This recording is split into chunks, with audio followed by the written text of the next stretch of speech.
Hello everybody. I am unexpectedly live just because I've noticed there was no music playing in the intro there, and I just need to be sure that we're getting sound output before we start. And if we're not, if you can't hear this, I might kind of be in trouble. So I'm going to see what's going on in the chat there, guys. If you could just let me know, that would be highly useful to me. I'm just going to check the countdown as well. Okay, we are. Good, we're getting sound. Whoa, hi, good to see you. No Duncan here yet. For some reason, my intro music's not working. I'm going to fuck off now and carry on with my whiskey. And I'll see you shortly. Love ya. Bye.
Ladies and gentlemen, you are tuned into Val Verde's primary and only broadcast station.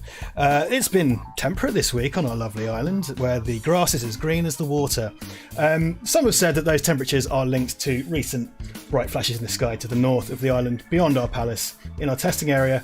Anyone you know, care about or love that has said that should be reported to the nearest crime commissar as soon as possible. It's Duncan's birthday, everyone! How exciting! I don't know why I'm doing a Scottish accent, that's how I say exciting. I don't know. But Duncan is now as old as I am. How depressing. How awful that must have been for you. Far out. That's Duncan's in character. He's going method tonight. It's not my birthday today. It was my birthday. No, it's your birthday stream. I'm saying your birthday week, as I said in WhatsApp. I think just the whole thing, Duncan's birthday week. So we're celebrating. White Russian. Little dude. Cardigan. Shades. Cardigan. Yeah. Oh, outstanding. And yes, Dan Lyles did a special Duncan and Richard themed birthday request from Ellie, which is on Instagram and Facebook, called Dr. Right. Yes. Which we were very, very pleased about.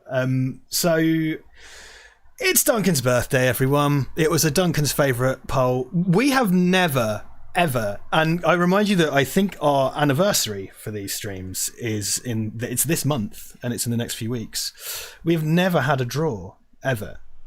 No. To the degree that I wasn't sure it's possible. Having said that out loud, I'm sure it must be. But so we're doing dealer's choice, guys. And Duncan, what film have you chosen? Well, see, now it could be a thing where I'm like, it's April Fool's Day, so I could be going to tomorrow, but it's the Big Lebowski, isn't it? It's going to be the Big Lebowski, and I understand that from what's going on in the chat, not that I've read a lot of it, that's not a popular choice. But you know what? This ain't a democracy, people. Well, it usually is, but when democracy fails, as it has done, we've become a dictatorship. It would appear in a kind of last-minute wrinkle to the story of this evening. Marco Marin, I'm sorry, this is all my fault. I forgot to vote.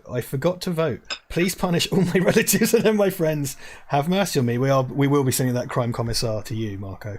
So there you go. Like that movie Swing Vote, which I think has Kevin Costner in it. I can't remember. Michael Boyle, who's £5 in the super chats. Thank you very much. Happy birthday, Duncan. Can we have a bipolar Brosnan or a fierce Pierce? How about some dude lines as Pierce? That's what I think is the ultimate crossover, isn't it? Well, you know, the rug really tied the room together. I'm the dude, man, you know. That's like what you call me. You know, that or El Dudo Reno, if you're not into the whole brevity thing. I don't know, does it kind of... I like it because you're in outfit and you look more like Pierce than you do Jeff Bridges. So it has created this kind of strange alternate universe.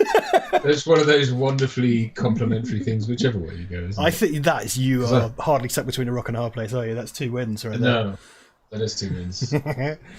Wincombe Exchange gives £10 and says Happy Life Day, Duncan. So there you go. Happy Life Day, Duncan. Much obliged, dude. So here we go. It's Petter Daniel, and hitting that more drama. Petter Danielson forgot to vote as well, therefore cancelling out Marco Marin's vote. So that's meaning, unless they voted the other.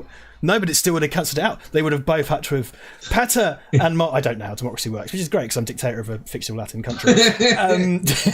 Petter and Marco, please tell us your voting intentions, just to know if that would have tipped it. I think that's the one. You know, big little bit of taffin talk in the chat. People talk about where voter apathy gets you nowhere, my friends. Do you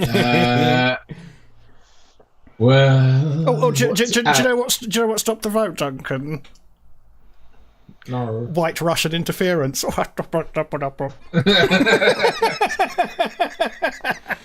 Satire, that's right. Satire. We're both drinking. This is going to deteriorate rapidly this evening.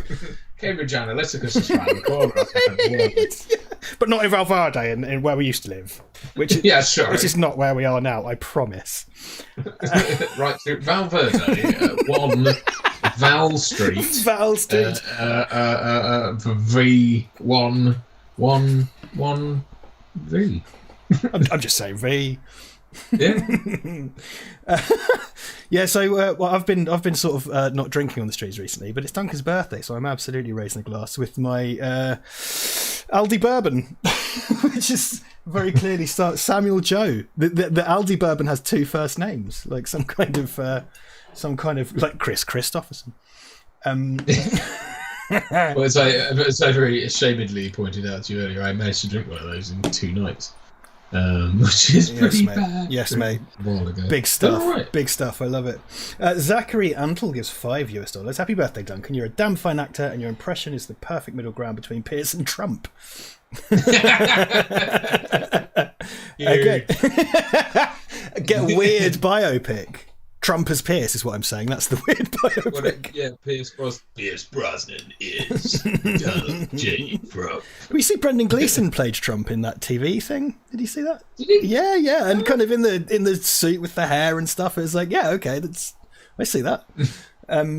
Yeah, it was. I haven't watched it, but I was just kind of like, oh god, this because like Brendan Gleeson accidentally gives Trump way more gravity than he actually has. Though they are both actors. You know, Trump's done a lot of movies. It must be said. That's true. That is very true. Yeah. I accidentally caught up with his scene from Wall Street 2. I haven't seen Wall Street 2, so I didn't know that's a thing. And he sits next to Gordon Gekko and goes like, get a nice haircut. Oh yeah, get a comb over. And it's really fucking weird. And it's just like, okay, whatever. A wild Ivan appears. This is all an April Fool's joke. Really, they're going to watch Highlander. Happy birthday, Duncan. That would have been a pretty wonderful surprise twist. Yeah, surprise twist. I would only do that if we were able to pirate it. If we could pirate it yes. For everyone. Yeah. Steal it literally from what's his name? John Highlander. John Highlander. I don't even know who directed it because I don't care. Pry it from the cold dead hands of Sean Connery. Yeah, well, take it from Christopher Lambert's downstairs toilet. Right, where the only remaining negative is. The original pressing. All other ones were destroyed, and the original camera negatives are in the Great Fire of 1980, whatever the fuck. Christophe Lambert's downstairs shitter. It's very caught fire when he smoked a big cigar in there while taking a dump. Well, they chose to shoot it on.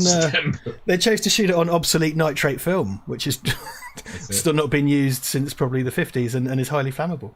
Because added to the feel of it. Because Brian May said he'd only do it if they shot it on nitrate film. Did you know that? Yes. Yeah, it's true. True facts. True facts. Highlanders on iPlayer, says Lewis Taylor. Hey, Lewis, just saying. I mean, that is what I would call a vile waste of taxpayer money. I might cancel my cancel your license fee now. Do a one-man protest. I refuse to pay for Highlander. You could put Fresh Prince of Bel-Air on all you want, but I won't pay for Highlander. It's unacceptable. I'll do a dirty protest. Duncan's in jail for 10 years because he shat outside Parliament. He didn't even go to Broadcasting House. He went straight to Parliament and shat on straight to Parliament. Didn't make it to Broadcasting House, unfortunately. No. Well, Russell Malachy directed Highlander, says Rossard. It's very true. Very good. So we're going to start at 7:15. 8. Oh God, I still haven't adjusted. And the clock's changed. That's my excuse. 8:15 to kick off with the Big Lebowski. It's on Now TV. I think for our American cousins, it may be even on Netflix. I did have a little look because when there was a chance that this was going to be a Bond, I looked. Just because you've told me before about the situation with Bond and streaming, and yes, yeah. I think America is like the only market in the world where you can stream it, and they were lots of them were on Netflix in 2019, but now they're gone again. Whole thing sounds like a shit show, dude. Like a real fucking mess. Well, the Bond, yeah, I mean, Bond has been plagued by that since the dawn of time. It's like it's always been a problem. Because of the Kevin McClory thing. Because actually, it's Harry Saltzman's fault, really, because he, was it the Man with the Golden Gun? He sold up half. He had to sell half his rights off to pay off a load of debt he got himself into, a load of failed business ventures, and ultimately they ended up in the hands of MGM via EA and people like that. Sorry, UA, United Artists. So yeah, and that's where they've kind of been, and then they kind of, because Sony bought part of MGM or something, they owned a controlling stake for a while, and it all got really, really convoluted. And it's the distribution rights, really, I think, the big problem. So yeah, that's why I'm not sure why ITV has the bloody. It's almost like they've got some sort of clause where that as long as they air a film at once every few months, like they can keep it, and it's right. really annoying. So all they have to do is, and you're never going to struggle to put a Bond film on, are you? And then that's that for eternity, because they have some contract, I guess, signed in blood or something. I don't know. We had a rapid fire trio of super chatting. Caspi Ness gives £5. Ironically, all the original copies of Highlander fought each other to the death until only one remained. Rob Myers says, "Happy birthday, Duncan! Buy yourself a Toblerone and not a small one." I think Rob's talking medium sized. I think that's where he's going. Rob, you devil. Cheers, Rob. Thank you very much, and thank you, Captain. This is a trio of currencies: Caspiness, pounds; Myers, dollars; Northridge, euro. Happy birthday, Duncan Prime. Duncan Prime. Will you be buying a fedora and a whip anytime soon? Do you have any favourite line from the indie series to do? Speaking, of course, about the wonderful illustration you did of you as Indiana Jones, which was, again, on Instagram, indeed. I think Twitter as well. Really fucking cool. I got the impression, because of how he wrote his post, was that like he'd started drawing me as Indiana Jones, and as he was doing it, just went, hang on a minute. It's just like, that's Harrison Ford. So, as in, like, because he realised, we look similar. We don't look, I suppose, altogether. You need to draw a scar on there, and then you'll be. That's it. Or just get one. Get in a fight. I've been told by just get in a fight. Well, I've been told by directors and producers before to just go out and get in a big bar fight, and then I'd look more interesting. I'm taking the slow approach. As a bald guy, I could do with one of these kind of scars, like a Blofeldy scar for my eye patch for when the end times come. Well, the Dr. Ray poster by Dan was you just looked absolutely spot on for a Bond villain in the background, like stroking a cat in a Dr. Well, he picked it because that's my old profile pic for Facebook, where I did loads of fancy lighting. You've seen the one where it's all purple and green and blue when I was just playing with lights.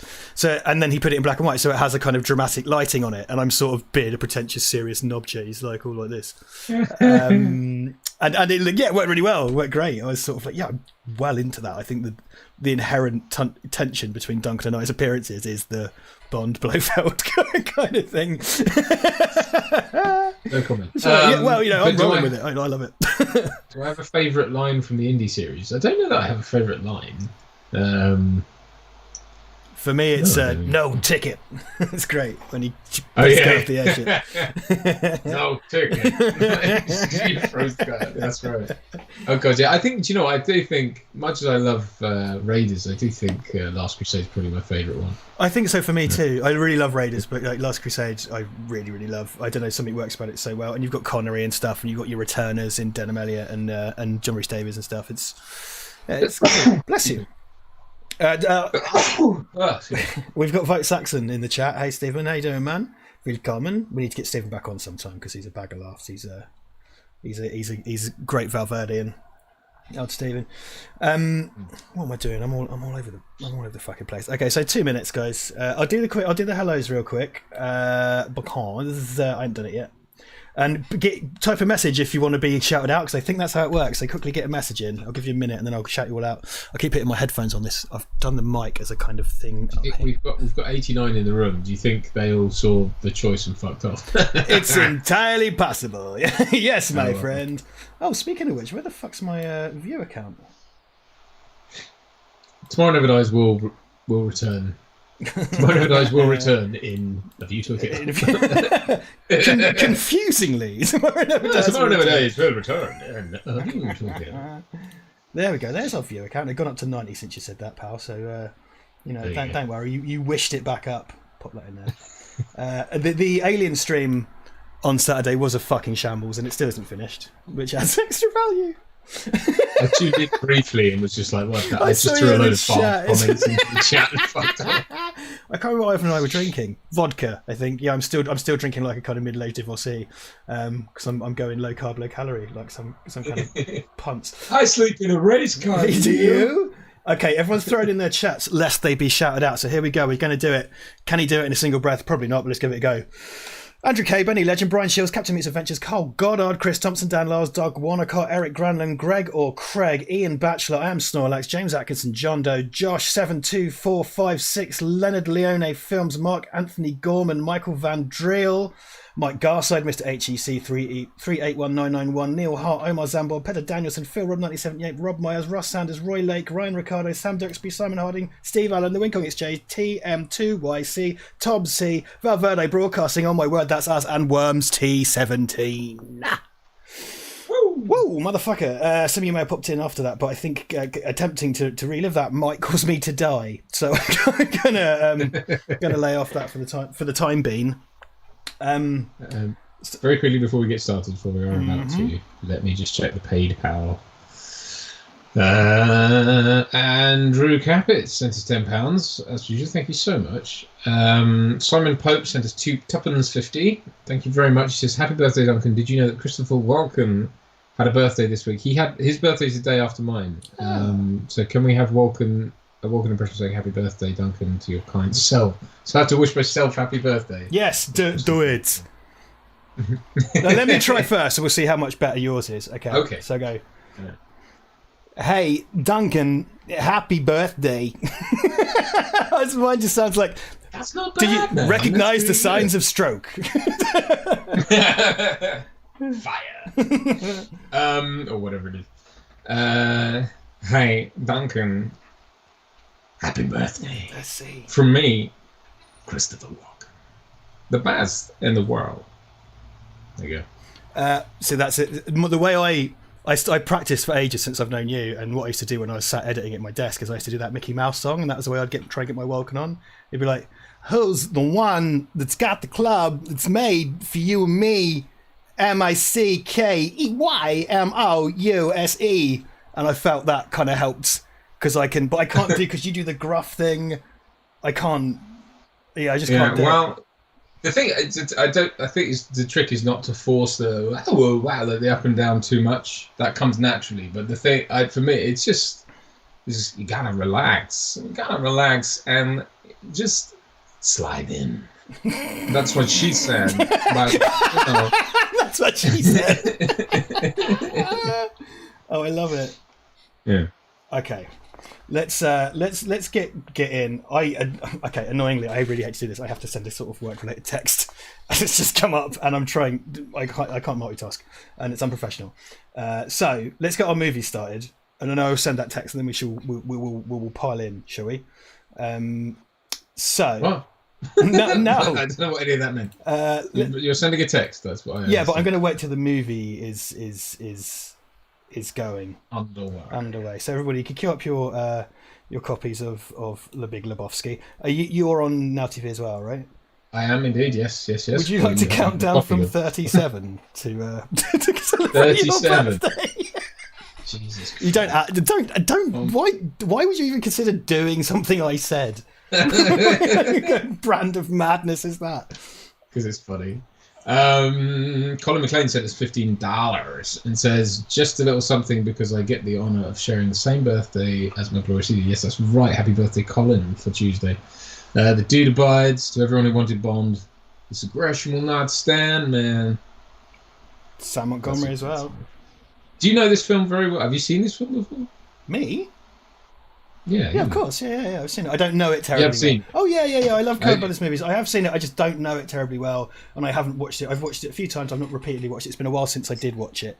I think I watched it when you lent me the disc when we started the channel. It was the last time I watched it.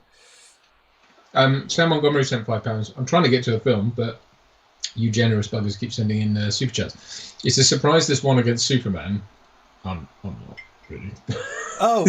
Superman didn't even really get a look. Superman was in there, man. I think there's a bit of this tarnished perhaps now, but it was a seminal film for me growing up. So anyway, there you go. But it didn't get anywhere near.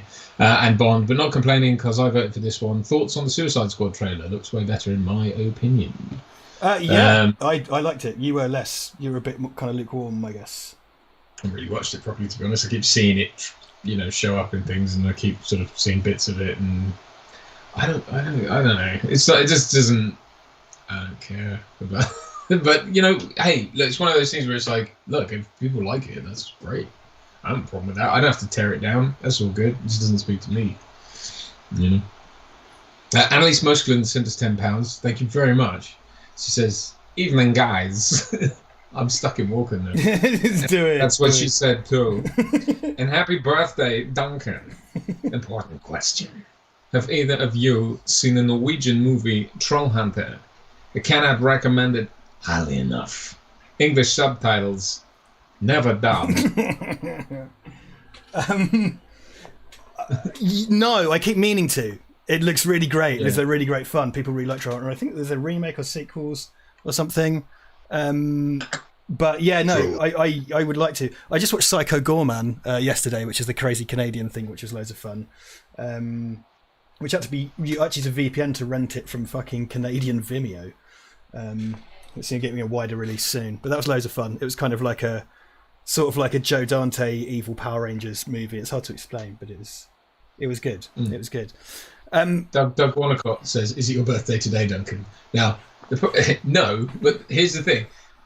To ask, it's like, are you implying that is it your birthday today, Duncan? Because if it's not, I'm afraid I'm not going to be offering you any well wishing or. And I certainly shan't honour the vote. Yes, exactly. No, my birthday was on Tuesday, but here we are. This is the closest. The chewiest day of all. Did you know that? That's just a fact. It's spelled CHEU. Yeah. EW. It's a corruption from the French version. I can't be bothered to roll with that lie. I get out of my depth when I talk about French. Okay, let's count. What? Hold on. What? I was just thinking of stupid ways to count, because it almost is bad to make you count down from the date of your birthday, because that's also in the 30s, isn't it? Or is it the high 20s? Anyway, let's count down from 11. That's my. Do 11. Count for 11. I'll do it. Or do you want to do it? 11. You got what? You want me to do it, or you do it? You do it. Okay. 11, 10, 9, 8, 7, 6, 5, 4, 3, 2, 1. Play. 3, 2, 1, gun.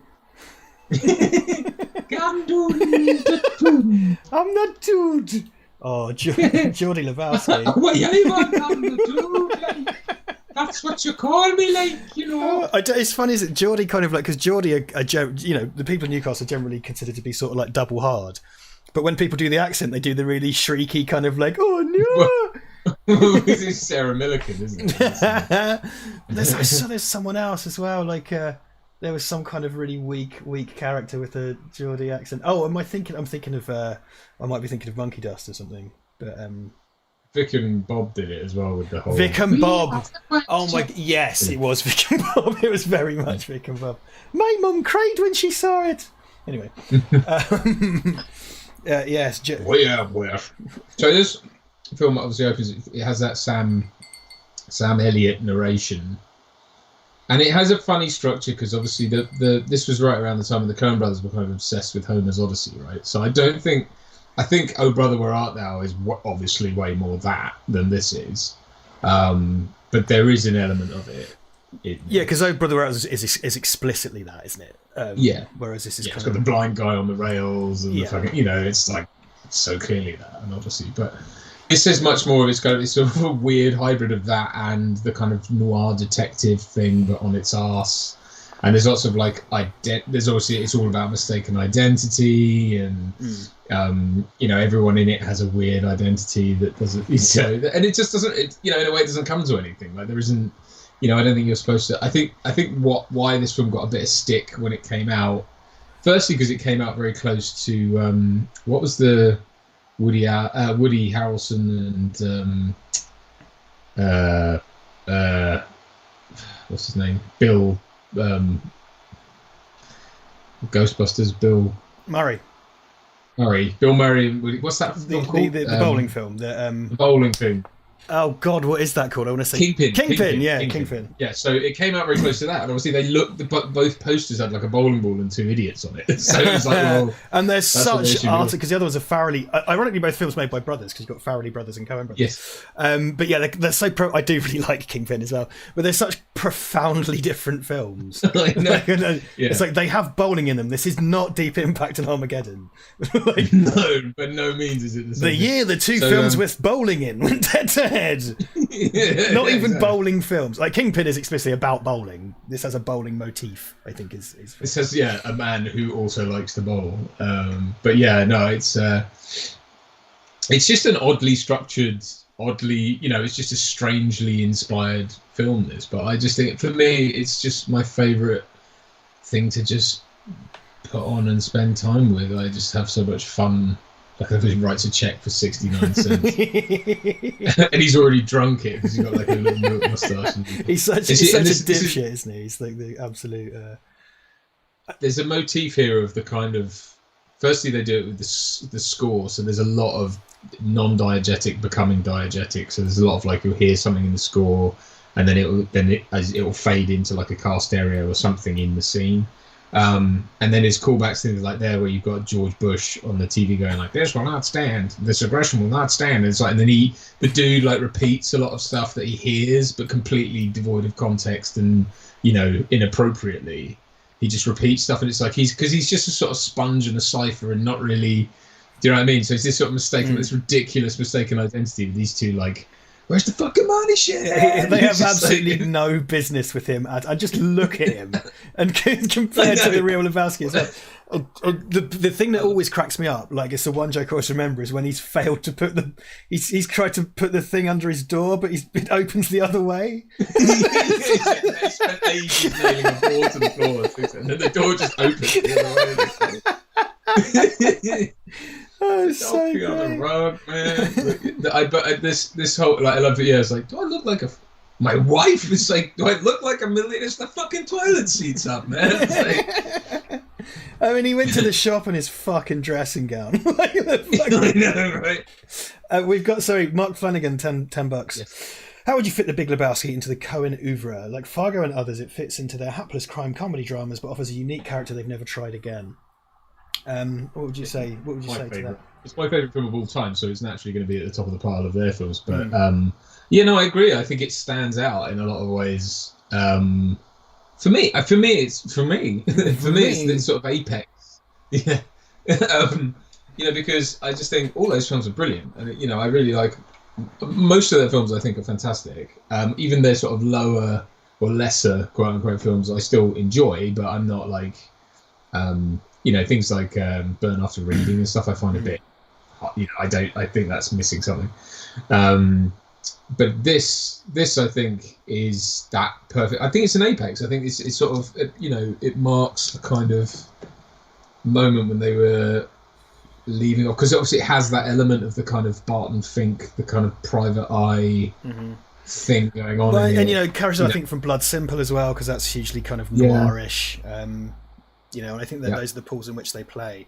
I think to go to bat for what you've said, because there are different types of Coen movies. So like even the super serious ones have a touch of humor. Some of them are just, because like when they remade The Lady Killers, which was a strange choice, but they're making their own Ealing comedy, so it's all out kind of comedy. I liked it though. I didn't mind it actually. I must say I didn't mind that. Yeah, it's not as good as the original. Obviously, it's not. I think that's why they got kind of a kicking. Really, was because it wasn't the original one, and you're kind of remaking an Ealing thing and stuff, and that's this kind of stuff that film critics love. That must have put a lot of film critics in a bit of a fucking twist, because they all love the fucking Coens, but they also have to love all Ealing things as well. So it's like choose one, motherfuckers. But I think because this one matches, because with Sam Elliott as a stranger, it still manages to have that kind of.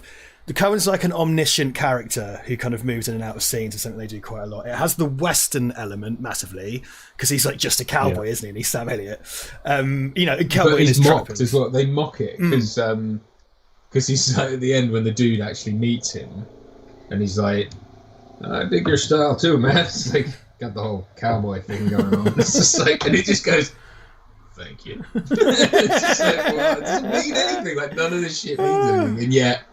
you know, it has weight, and it has a sort of, you can tell that it has its sort of roots in a certain thing. But again, isn't that the point of the film, is to sort of be a mistaken identity? The whole point is, it's almost like this film should have been made about the actual Big Lebowski, but instead it mistakenly was made about Jeff Lebowski, you know, the dude. And that's the sort of point. It's sort of like this structure of a noir film that's about a bum, hippie, pot-smoking, white Russian drinking bowler. You know, and it's like, and that's the point, isn't it? It's just like, it's got the structure of something else, because it's not supposed to be this, you know? Well, that's because it is the kind of, it's the story told about the wrong man, isn't it? So like, as you point out, it's the wrong man on every level. And you know, he's a mistaken guy, he's the wrong guy, just happens to have the same name and stuff, and he's just got his ordinary life and his ordinary mates, and it's not even just ordinary, he's a bit of an idiot, like a lovable one. Who's subjected to all these kind of trials and stuff. And you know, Buscemi and Goodman, this little trio, this is like iconic trio of because he's based on Goodman's based on John Milius, isn't he? And if you see Milius, it's like, oh my god, yeah, massively. Well, because the dude is based on a writer, I forget the name of the guy, he's based on a writer, isn't he, who I can't remember what they said, like that he did basically have very similar, like he did work for this Seattle. One of the things the dude says when he's in bed with Maud, I think it's like he was, what does he say? It was you know, the Seattle 7. It's like, that was me. 6 other guys. I love it, man. I love it because it doesn't, none of this has to mean, it's like, you know, in a way, it's got a kind of, like David Mamet, the playwright, who wrote things like Glengarry Glen Ross most famously, but also that stuff. Like I've done a lot of his scripts in the past, and they were all just conversations. He wrote a really cool like book of scripts that was just scenes in places for no fucking reason whatsoever. It's just people having conversations that were just real conversations. You know, it's like there was one with 2 people in like Nova Scotia having a discussion in a hardware store about mooses or something. It was just like, but you know, and so there's a kind of element of what I like about this is it's just like, that's kind of how I feel with those scenes. It's just like 3 real people having a, you know, and a lot of people say they improvised a lot of that, but like it wasn't. It was all meticulously planned. I love this as well. Phil Seymour Hoffman is my hero in this, in so many ways, but in this film, I love that. One of my favorite moments is when he's like shows him the it's coming up in a second, when he's just like, he's met Nancy Reagan or whatever, and he's like, oh, it's like, those are Mr. Lebowski's children. He's just like, oh, huh? Different mothers, and so racially he's pretty cool. And he's just like, no, they're not literally his children. It's so funny. The Urban Achievers. That's what. Yeah, sorry, not the Nancy Reagan thing. Nancy's good. I just think I think everyone in this film is firing on all cylinders. No one's taking it too seriously. You know, it's just brilliant. Because it's so good. It has its cake. Because I think last week I sort of waxed lyrical a bit about Napoleon Dynamite, which is my, you know, that's my favourite film about nothing. You're probably going like, yes. Why are you? Because this, I think someone said it in the chat. I'm with you. Well, Pete, you know, as you've just described, a lot of that kind of conversational screenwriting with David Mamet and others that do that. It's something that you know, a few writers and filmmakers do. Napoleon Dynamite is a film about nothing, but there are some kind of low stakes in it. Whereas this has its cake and eats it, because it is a film about nothing, but there's actually some quite high stakes shit going on in the centre of it. But you know, you know, it's around people whose lives usually don't have any consequences. Blah blah blah. Well, I think that's where it didn't find an audience when it first came out. I mean, it did, but it didn't find, you know, much of an audience compared with the sort of status it has now. Which is, you know, I think people got confused because they were like, well, you know, there was a plot there. There's a sort of kidnapping plot, and they started, you know, and I think the problem is people take that seriously, and they're going to like, well, what happens? It's high stakes. We need to know what happens, and it's like, that's not, you're missing the point. Like, that is, the point is actually that she was never. I love it. I love that scene where they finally they come stomping into his mansion. You just see in the background like Tara Reid naked, like skipping off into the pool, and it's just like, what? Like, and then she's crashed the car like into the fountain and shit like that. It's just so good. It's one of these. There's no need for it. It's so tightly. I mean, because obviously. Photography by the wonderful Roger Deakins, of course. This film works on so many layers, because it's the sound design, it's the framing, and the edits, because so many of the jokes come to life because of the edits. It's like, because when he walks into his house, there's just a guy there and he totally doesn't notice. And then that when he slams him into the toilet and the milk explodes all over the toilet, and then there's a quick cutaway and like.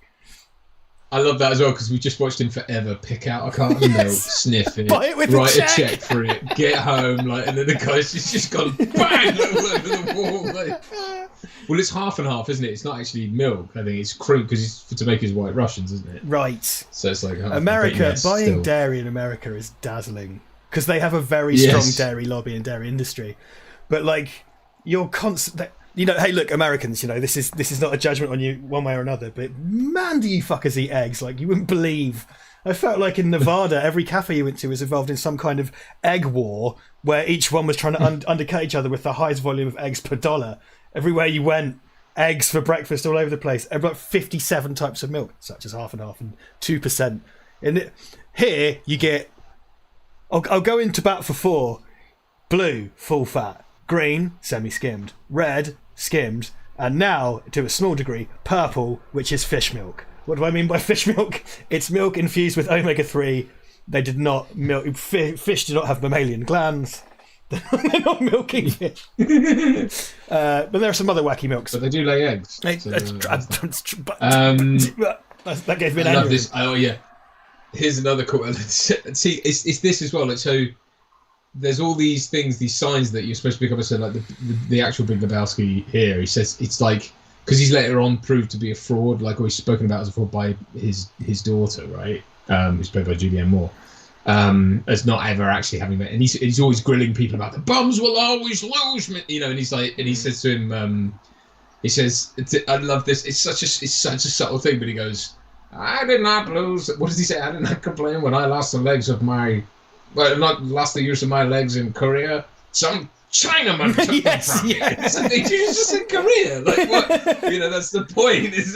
Well, that's a good time to read out Mark Flanagan's super chat then. $5. Thank you, Mark. The Coens make fun of cretins, which can make their work feel mean, but they treat Lebowski with affection, like Marge and Fargo. Growth, perhaps. Yes. Yeah, because they do make fun of cretins, but like, cause especially Thingy Wayans in like The Lady Killers is a good example of that from Latter Day Cohen. But like, yeah, this film is an example of where that character is treated with a great deal of affection. They're really affectionate towards, as you point out, Mark. Because he is a moron, but he's lovable and he changes a little bit and stuff.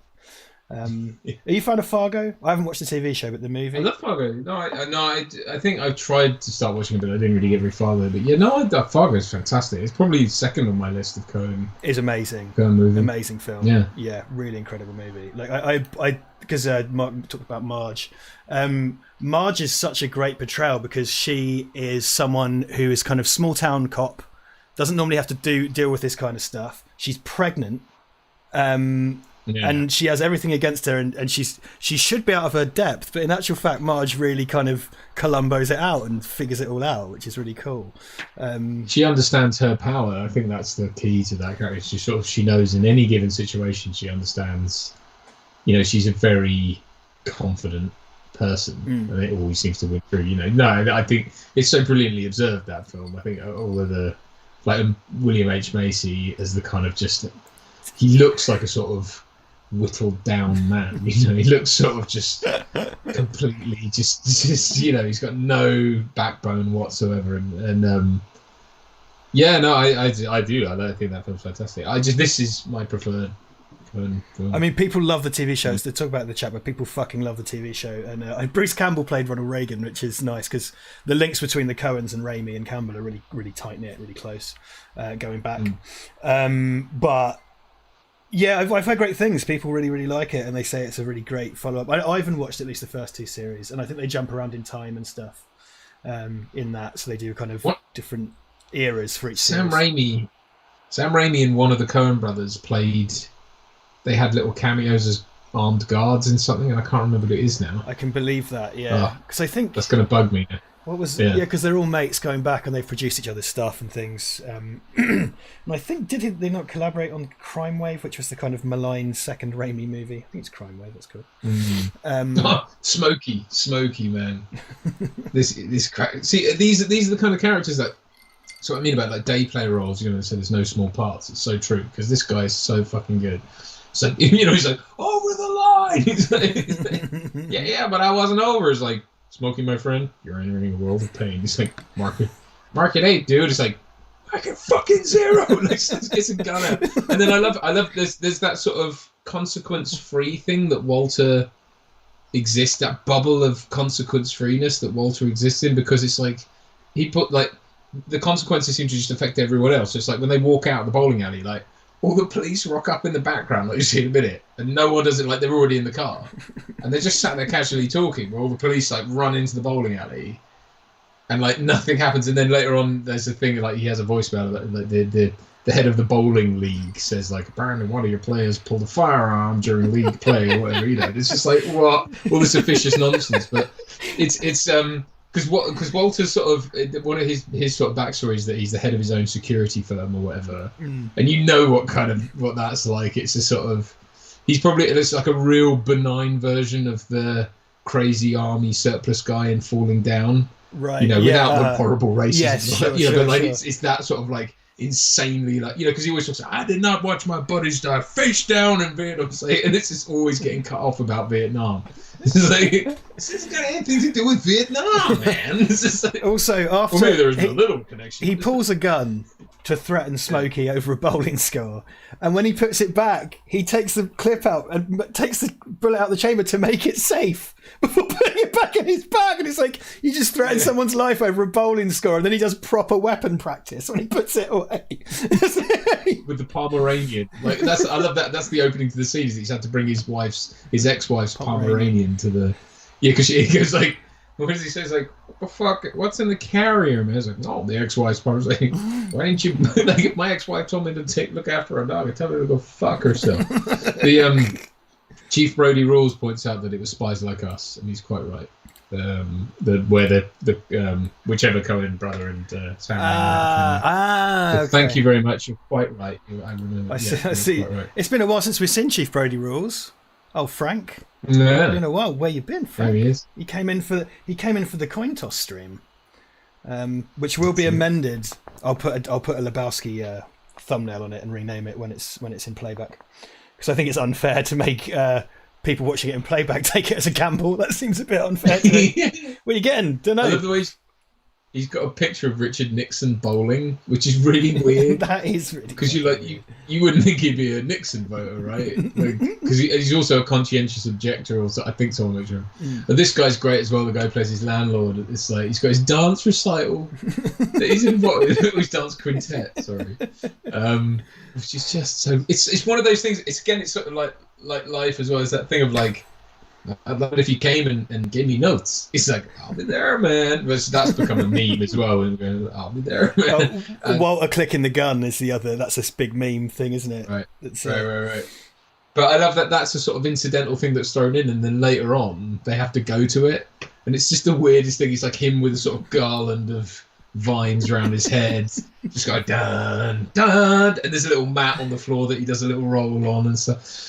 But yeah, it's just like great bit of Deacon's power dynamic stuff there as well. In the looking up at the dude, looking down. Jesus-like man and small diminutive balding landlord. I am not afraid to admit that I have been to the shop in my dressing gown just because I could. I think I did. Since I've lived here as well, I went to Sainsbury's in my gown and my big fuzzy hat. Just did it because I could. I love the choices.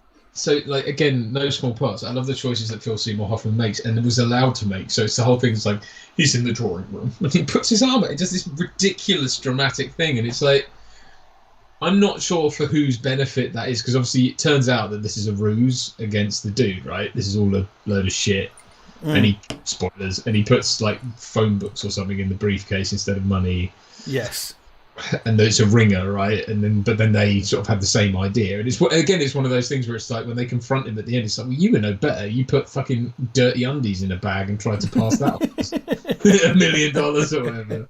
But again, Walter gets away with it. That was Walter's idea, and he's the one who never pays for it. Like, he's like, "You're a sick fucking scum," or whatever. It's like, you're the one who did the same thing. It's like, what? So it's, and then he claims to be Jewish or whatever because his ex-wife was Jewish. So it's just like, I think my favourite, the thing that probably made me laugh the most in this movie the first time I saw it, apart from the door thing, and it's really obvious, but it's the fucking ashes scattering scene.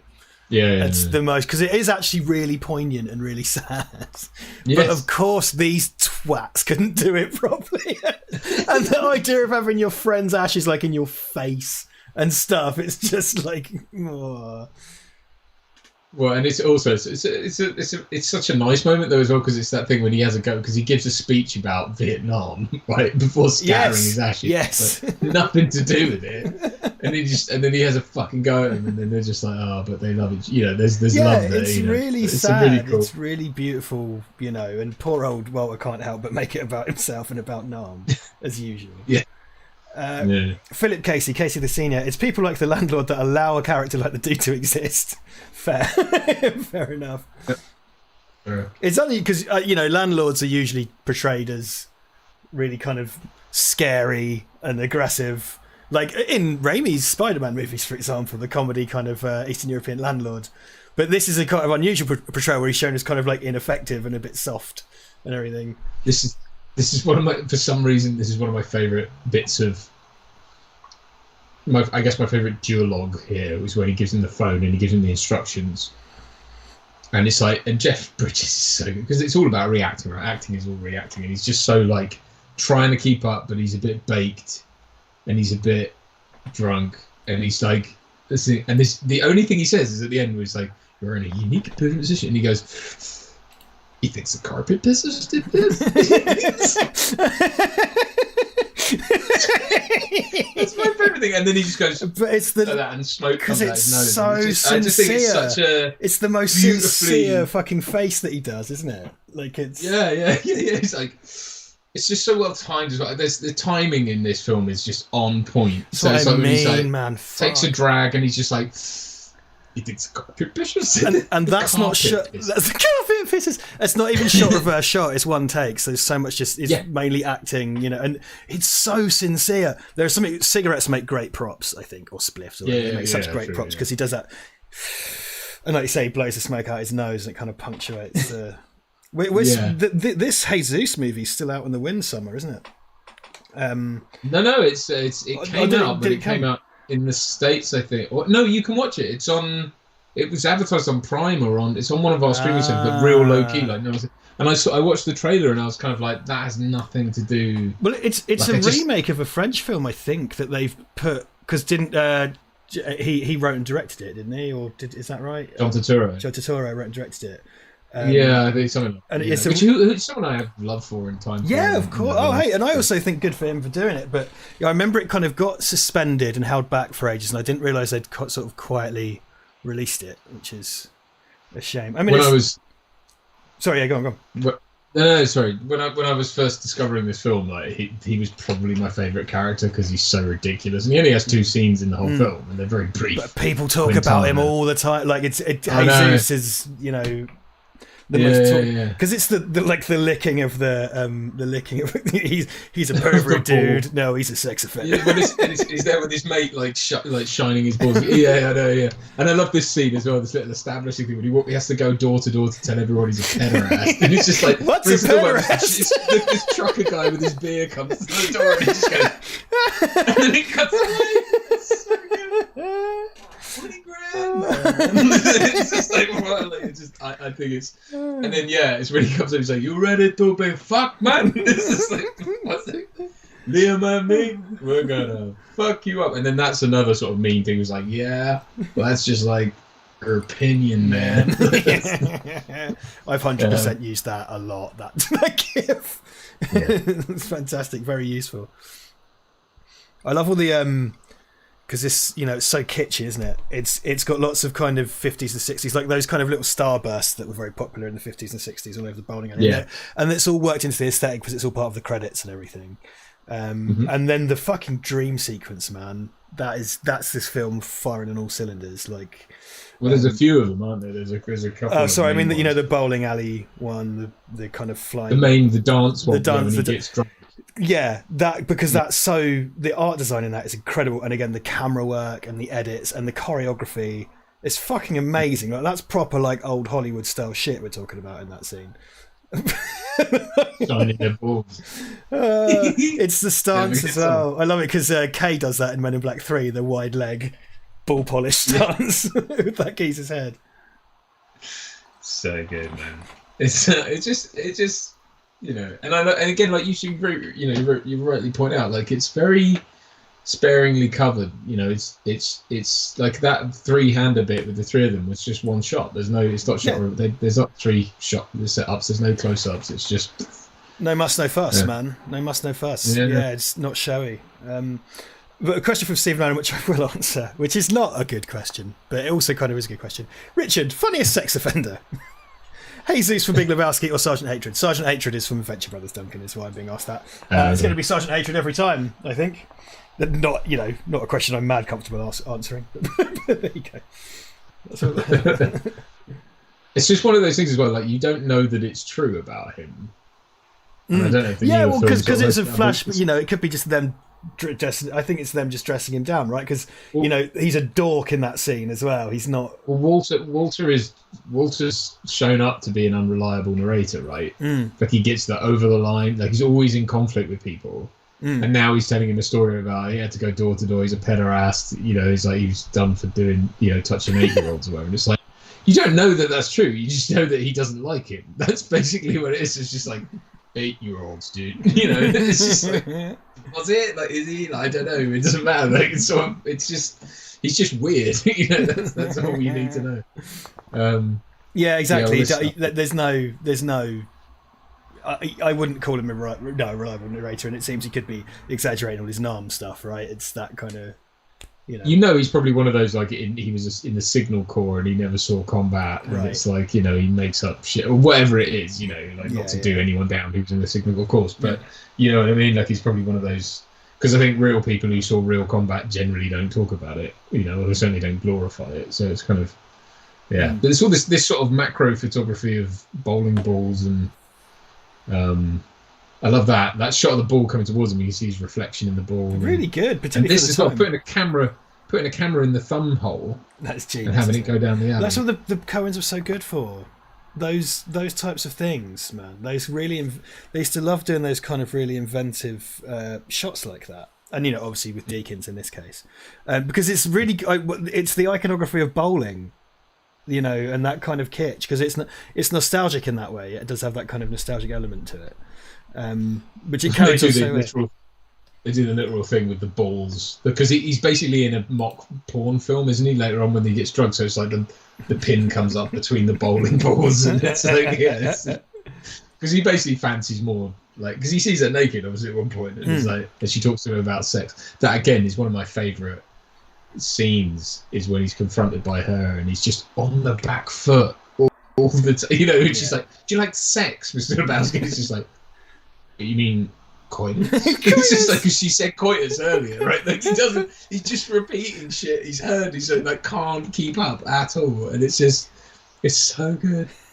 Like this bit here, he's totally along for the ride. Like he shows up to pick Walter up because obviously they've had this pre-arranged thing, and he stood outside. If you look in the background, it says like Soap Check Securities or whatever, which is obviously his little security firm in like some rundown shitty neighborhood. Here, look. Yeah, Soap Check Securities, right? Okay. Security. And he stood outside and he's just stood with his little parcel and the thing. And he's like, "We're over, dude." And it's like, he's just straight out of the driving seat. Yeah. Which is so emblematic of this whole film. It's like, get out of the driving seat of your own car. Yeah. I'm taking control. And then he goes, bang, bang, and like drives off. It's great power dynamic, isn't it? Just like he just muscles him straight out. Fucking dirty bag full of dirty drawers. The car is a kind of avatar for the dude as well, because it gets banged up to shit and eventually gets set on fire. It's kind of like it's sort of emblematic of his life. It's just getting picked apart by other people for no reason, because it gets set on fire by the nihilists. Right? Have you seen Raising Arizona with Nicolas Cage and Holly Hunter? A long Good, time man. ago. Yeah, yeah. That was the first Coen movie I ever saw. Actually, I saw that. I think my mum and dad watched it when it was on TV because it's only like a PG or something. It's not as if cinematography by Barry Sonnenfeld actually. When he was still doing that, dude, Raising Arizona is fucking genius. It's one of my favourite Cage performances. And Cage's character in this, he's not, because Cage's character in this doesn't have as clean. Like the dudes are not great, but Cage's characters are outright crim and they kidnap a baby and stuff. You know, but it's the same thing of dealing with kind of like shonky losers and kind of ugly ordinary people. Because he seduces Holly Hunter because she's the copper taking his mugshot and everything. Great, and the great music and stuff in that. Really, again, really inventive photography. The Barry Sonnenfeld of it all is very much on display. He's a great match for the Coens, I think, because he has that kind of Raimi-ish energy. I don't know if we touched upon that when we did Men in Black, or it was Men in Black we did, wasn't it? That was our Sonnenfeld. Yeah. If we didn't, I absolutely know what you mean. Yeah, he certainly does. He knows how to have a kind of moving camera stuff. And I think Deakins works very well for it as well. But then this is very good about, it's very easy for cinematography to take over. And this film knows when to go like, hey, you've got fucking Philip Seymour Hoffman and you've got Jeff Bridges. And Jeff Bridges is smoking a spliff. So just do a one shot. Just do a kind of two shot, sorry. No edits. Just let him act. There's confidence there, man. There's confidence in it, I think, that doesn't. And again, it's just like, I love all that, like later on when he goes to Jackie Treehorn's porn palace, right? And it's like, and it's the establishing thing of the woman it's pitch black and that woman comes into frame naked and then falls out again. And it turns out she's on a trampoline. Yes. And they're having this debauched beach party of just like naked people running around flinging themselves in the air and stuff like that, and then Jackie Treehorn just walks out of it and is like, hey dude, I'm Jackie Treehorn. And it's just like, because it's another world. It's like, that's the point, isn't it? I mean, it's like the dude is just always out of his depth, always. Constantly. Like he's never like his ever, whole life is just and he has a good amount of misplaced confidence, because that's what you always want in a lead dickhead character. It's kind of like Ash from The Evil Dead in that sense. He's not as bad, but also just an ordinary sort of dickhead who's way too confident for his own good, like undeservedly so. Yeah, well, it's the moments when he tries to be. There's the only moment is when that other private eye, Defino or whatever, turns up, and he's like, because he's just had sex, he's like full of bravado. It's like, stay the fuck away from my lady friend, man. And there's that concept of like, hey, I'm not trying to mess with your special lady. It's like, hey, she's not my fucking special, she's my fucking lady friend. It's just like, come on, fucker. It's like trying to do like, and he's wearing like flip flops and shit. Like he's trying to be all. But I love this bit as well. Like this, so this is where it all goes to give me the bag, like and throws it out and thing. There's a great shot here, top aerial shot. Yeah, the car going by and the bag just going out of the car, and then he's like, I'm a double back. Give me the Uzi. Uzi? It's like, you didn't think I was rolling out of here naked, did you? It's like, give me this. It's like, and then he doesn't. He grabs it anyway and he jumps out, drops it. It starts firing, takes out the tires. It's so. It's great, like fuck, and the tail light as well. It's such good kind of noir parody, because it's really low key and it's doing all the noir things. It's kind of complicated handovers and double crosses. It's LA at night, it's different factions. But what noir always had was like everyone was kind of cool. People were cool and had their shit together. And quite a lot of people have gone, okay, here's my pitch, noir but with twats. This is very much noir but with twats. And Walter's sort of the character who probably thinks he's in a noir film. Oh, massively! Oh my god! God! He's trying to act like it, but he's completely inept and out of his depth. I love because he's got all this "I'm going to war" shit on, hasn't he? He's got his army jacket and his bandana and stuff. And he just goes, "Fuck it, let's go bowling." Again, consequence free. Yes. He's just like happily smoking and bowling, and dude's like, "What do you mean? It's like they're gonna kill that poor woman." It's just like. It's fabulous. Have you ever seen there's a movie called Kiss Me Deadly? Have you ever seen the film noir movie? I've not seen it, but I do know it. You should do if you can, because it's so Mickey Spillane wrote the Mike Hammer books, which are very much a kind of hardboiled detective archetype. And it's the link I made a link in an essay I wrote years ago, in that Ed Neumeyer, when he wrote Starship Troopers, subverted Starship Troopers into the film, and the adaptation of Kiss Me Deadly basically posits the character's called Mike Hammer. The screenwriters of Kiss Me Deadly and the director of Kiss Me Deadly went, okay, but what if this guy was a twat? And the whole film is like, it's way low key compared to this. But their version of Mike Hammer is like, Mike Hammer's an idiot. He's a stupid, ballsy twat, and he gets what he deserves. And in their, again, I think Spillane hated it or whatever, but in their version, he's just a total fool. Like, he's an unlikable idiot, but he's so framed like that.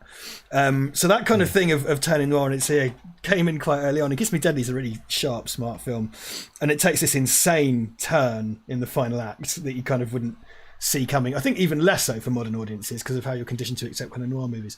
But like that's the kind of early example I could think of what's if noir but with twats. Whereas this is really explicitly that, you know, he's a big doofus and everything. Whereas I think the great thing, but he's a doofus, but he's earnest, man. It's like here in the scene, he's like, they're gonna kill that woman. He's literally panicking because he's like, he has a real heart. Yeah, you know? He's like, he's a good person. Mm-hmm. It's just sort of, but hitherto he's had no responsibility, so he doesn't, you know, he has a very show more fucking Shabbos. It's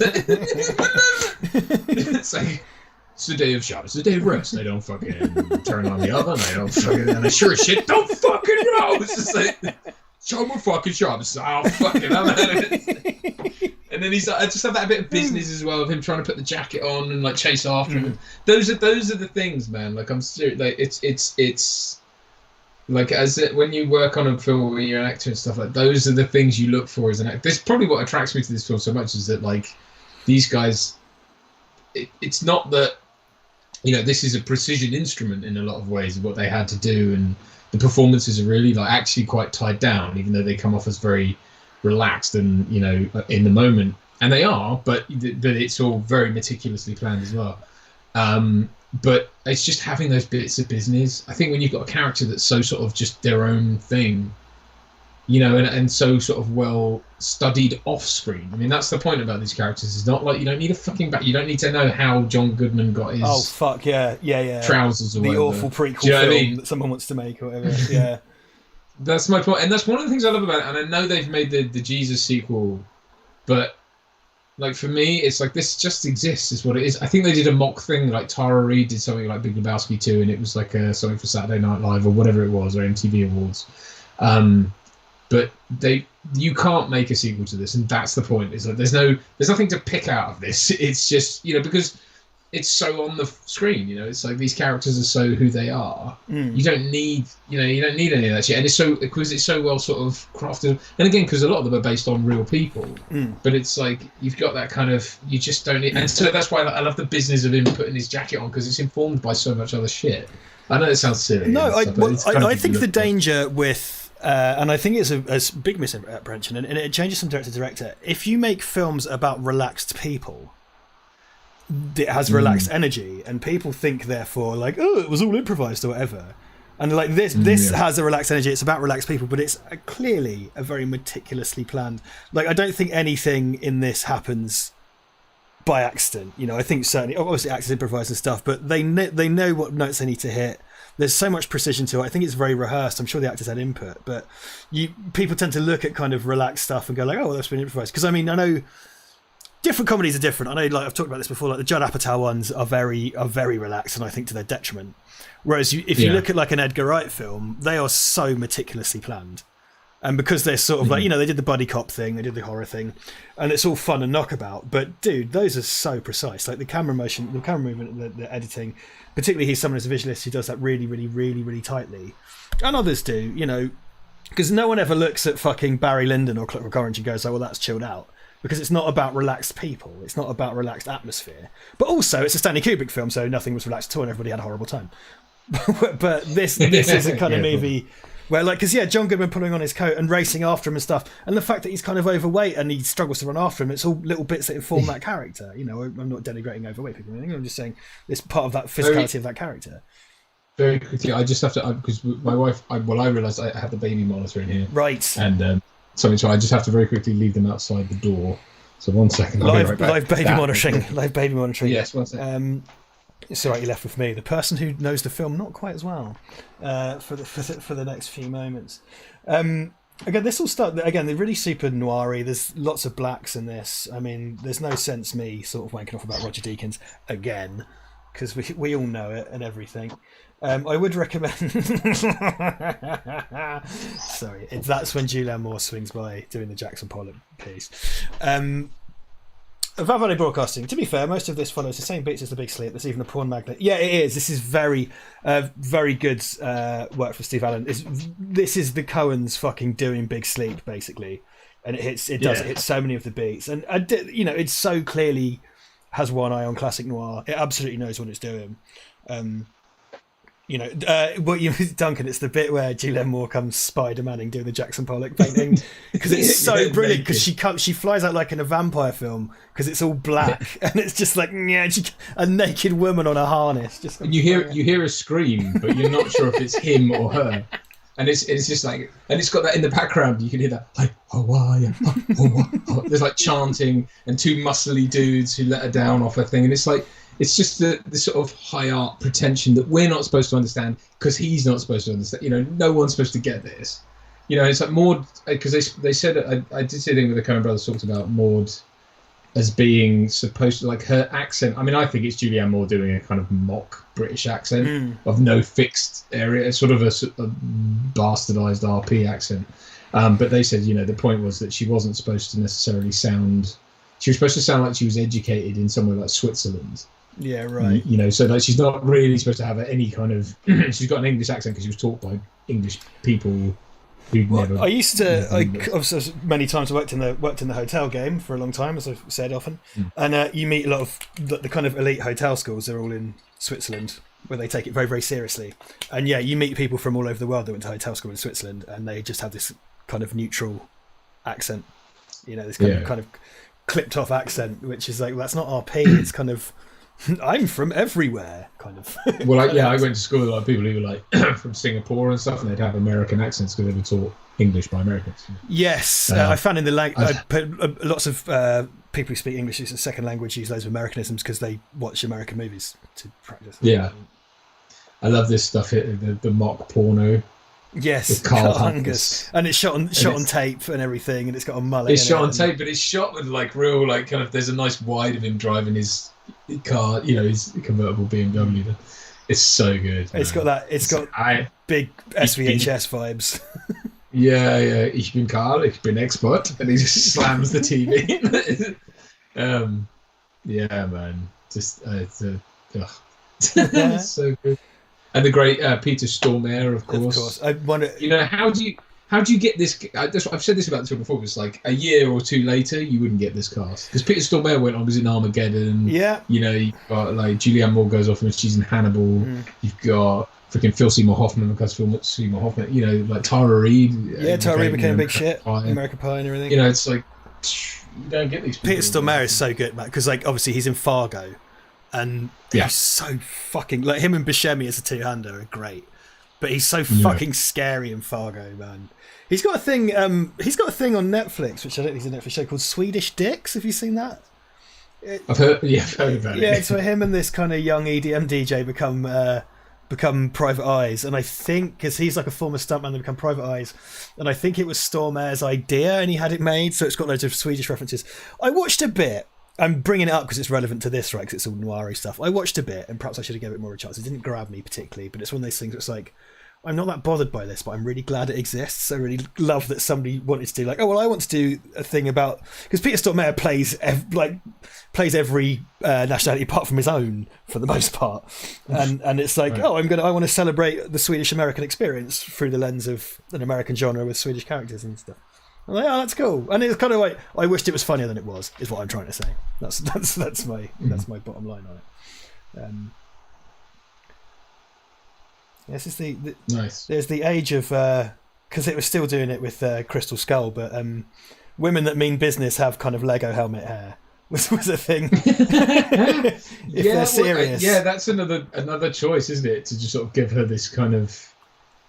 Yeah, it's really weird because obviously she and the Big Lebowski become the kind of. I love this. Yeah, I love the taxi driver. So this guy, he's so the whole dirty shit. Like he's like, he's like, I got a rash on my ass so bad I can't even sit down. But you know me, I can't complain. It's like, hey, who gives a fuck over there? And then it's like, because her her limo and her limo driver are really chill, and it's like upholstered in corduroy or something, and it's all just written. And he's in the back and he's chilling, and then he gets literally bundled out of that one into the other one. That's like austere and like leather clad, and the two of them are sat there, and then he's got a rug on his lap and so. Yeah, look at this. Who's your friend in the Volkswagen? It's like Volkswagen, and then he gets grabbed by the other limo driver. So it's not even like he's. So this introduces the bug, right? That follows him the whole fucking time. What the fuck? It's just like, and he literally just gets manhandled across the street in a limo. You son of a bitch! He's like prioritizing the drink. That's what I love. It's keeping the drink. A beverage here, man. It's just like throws it in there. And I love this. See, again, this is the height of dipshittery, right? So he's like constantly on the. He's trying to like, and they're like, they did not get the money, you bum. And it's just like, and then what? Again, like because you didn't put any in there, but he doesn't know that. So they're trying to figure out what he knows. And then they realise, because he's a bumbling idiot, that he did try and screw them, which means they have the upper hand. But it's like, he goes like, the goddamn plane has crashed into the mountain. It's just like, this is our concern, dude. And he's just like, and he goes, we dropped off the damn money. He's like, we? I? The royal we. The editorial. It's just like, certain shit has come to life. It's just like Also, I don't Big know. Lebowski's Big Lebowski's wearing a cardi in this as well. It's one of the few parts of the Venn diagram that touch. Yes.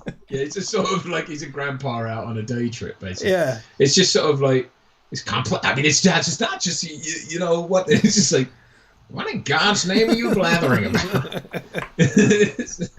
I always love seeing someone. And I've done it myself in the past, but someone away from a premises or bar drinking out of a glass with booze in particular is one of my favourite things. It implies a level of extraness that seems unachievable, that you should walk around with a glass in public. I've definitely, sometimes when I've done like a picnic or whatever and had whiskey, I've taken a glass. They were like, fuck this, I don't drink out of a paper cup, motherfucker, I can sit drink out of a glass. Like the dude with his also White Russian. I've had many White Russian as fans of the Risky Quiznos stream will remember, and Duncan tonight. But a milk-based drink in LA heat does not seem it seems ill-advised. Yeah, I don't understand why that's his drink of choice. I mean, he drinks beer as well, but it's like that's his go-to drink, and it's like why? Oh, just, I went to a. But I mean, I love a White Russian, you know. I went to see Run the Jewels in Utrecht a few years ago, and in Utrecht, which is a beautiful place. I can't remember. I think it's a city rather than a town. Fucking in the Netherlands, beautiful. They have a bar called Lebowski's, and you could buy a White Russian there. Of course, you sent me pictures. I think I did. Yeah, that was sort of my start. I was just like, yeah, this seems Duncan essential. He must know. He must know where I am. Yeah, really cool. And it wasn't like just loads of posters and stuff everywhere. It was just kind of nicely subtle. Also, it had a taxidermy giraffe in it, which is kind of weird. It's just what you need. I love that moment there as well. And he's like, and he goes on and he's like, speaking of which, do you think you could give me the 20,000 in cash? I have a thing, and I need to speak to my accountant, but it might bump me up into a whole other tax bracket. It's like, what are you talking about? They're not giving you money. Also, the idea, even on the way up to that, he thinks he can tax a cash bung. It's great. So good. So this is great as well. It's that slow push in on the dialogue take. You know. Yeah. Both ways. Yeah. And it's the toe that is in the thing, but it's not her toe. No. And this one of the few things Walter is right about, because he says like, it's not her toe, dude. It's like, you know, as if you can't get some nail polish. Yeah. It's just like, he goes, you want a toe? I can get you a toe. By this afternoon with nail polish. With nail polish. It's probably best not to think about Walter too much, isn't it? Like, probably don't, because he probably could. You know, probably don't think about it. And it turns out it's one of the nihilists, or the girlfriend of one of the nihilists too. Because it's all revealed, and that's right. So there's a podcast called is it I Was There Too? And it's basically about interviewing people who were extras in big films. Ah. And they interviewed the lady who played the girl who gave up her toe in this. So it was that, and it was hilarious because she was like, it's just literally one shot. because they're in a diner and they're having pancakes or whatever, and they're German, obviously. And she sat there and she's just going like, "You have a Pfannkuchen or whatever," and it's just the camera comes in slowly towards them and eventually finds her foot, and it's like then the thing's been cut off her shoe and she's missing a toe, right? And that's obviously to reveal that Walter was right, that it wasn't really her toe and all that kind of thing.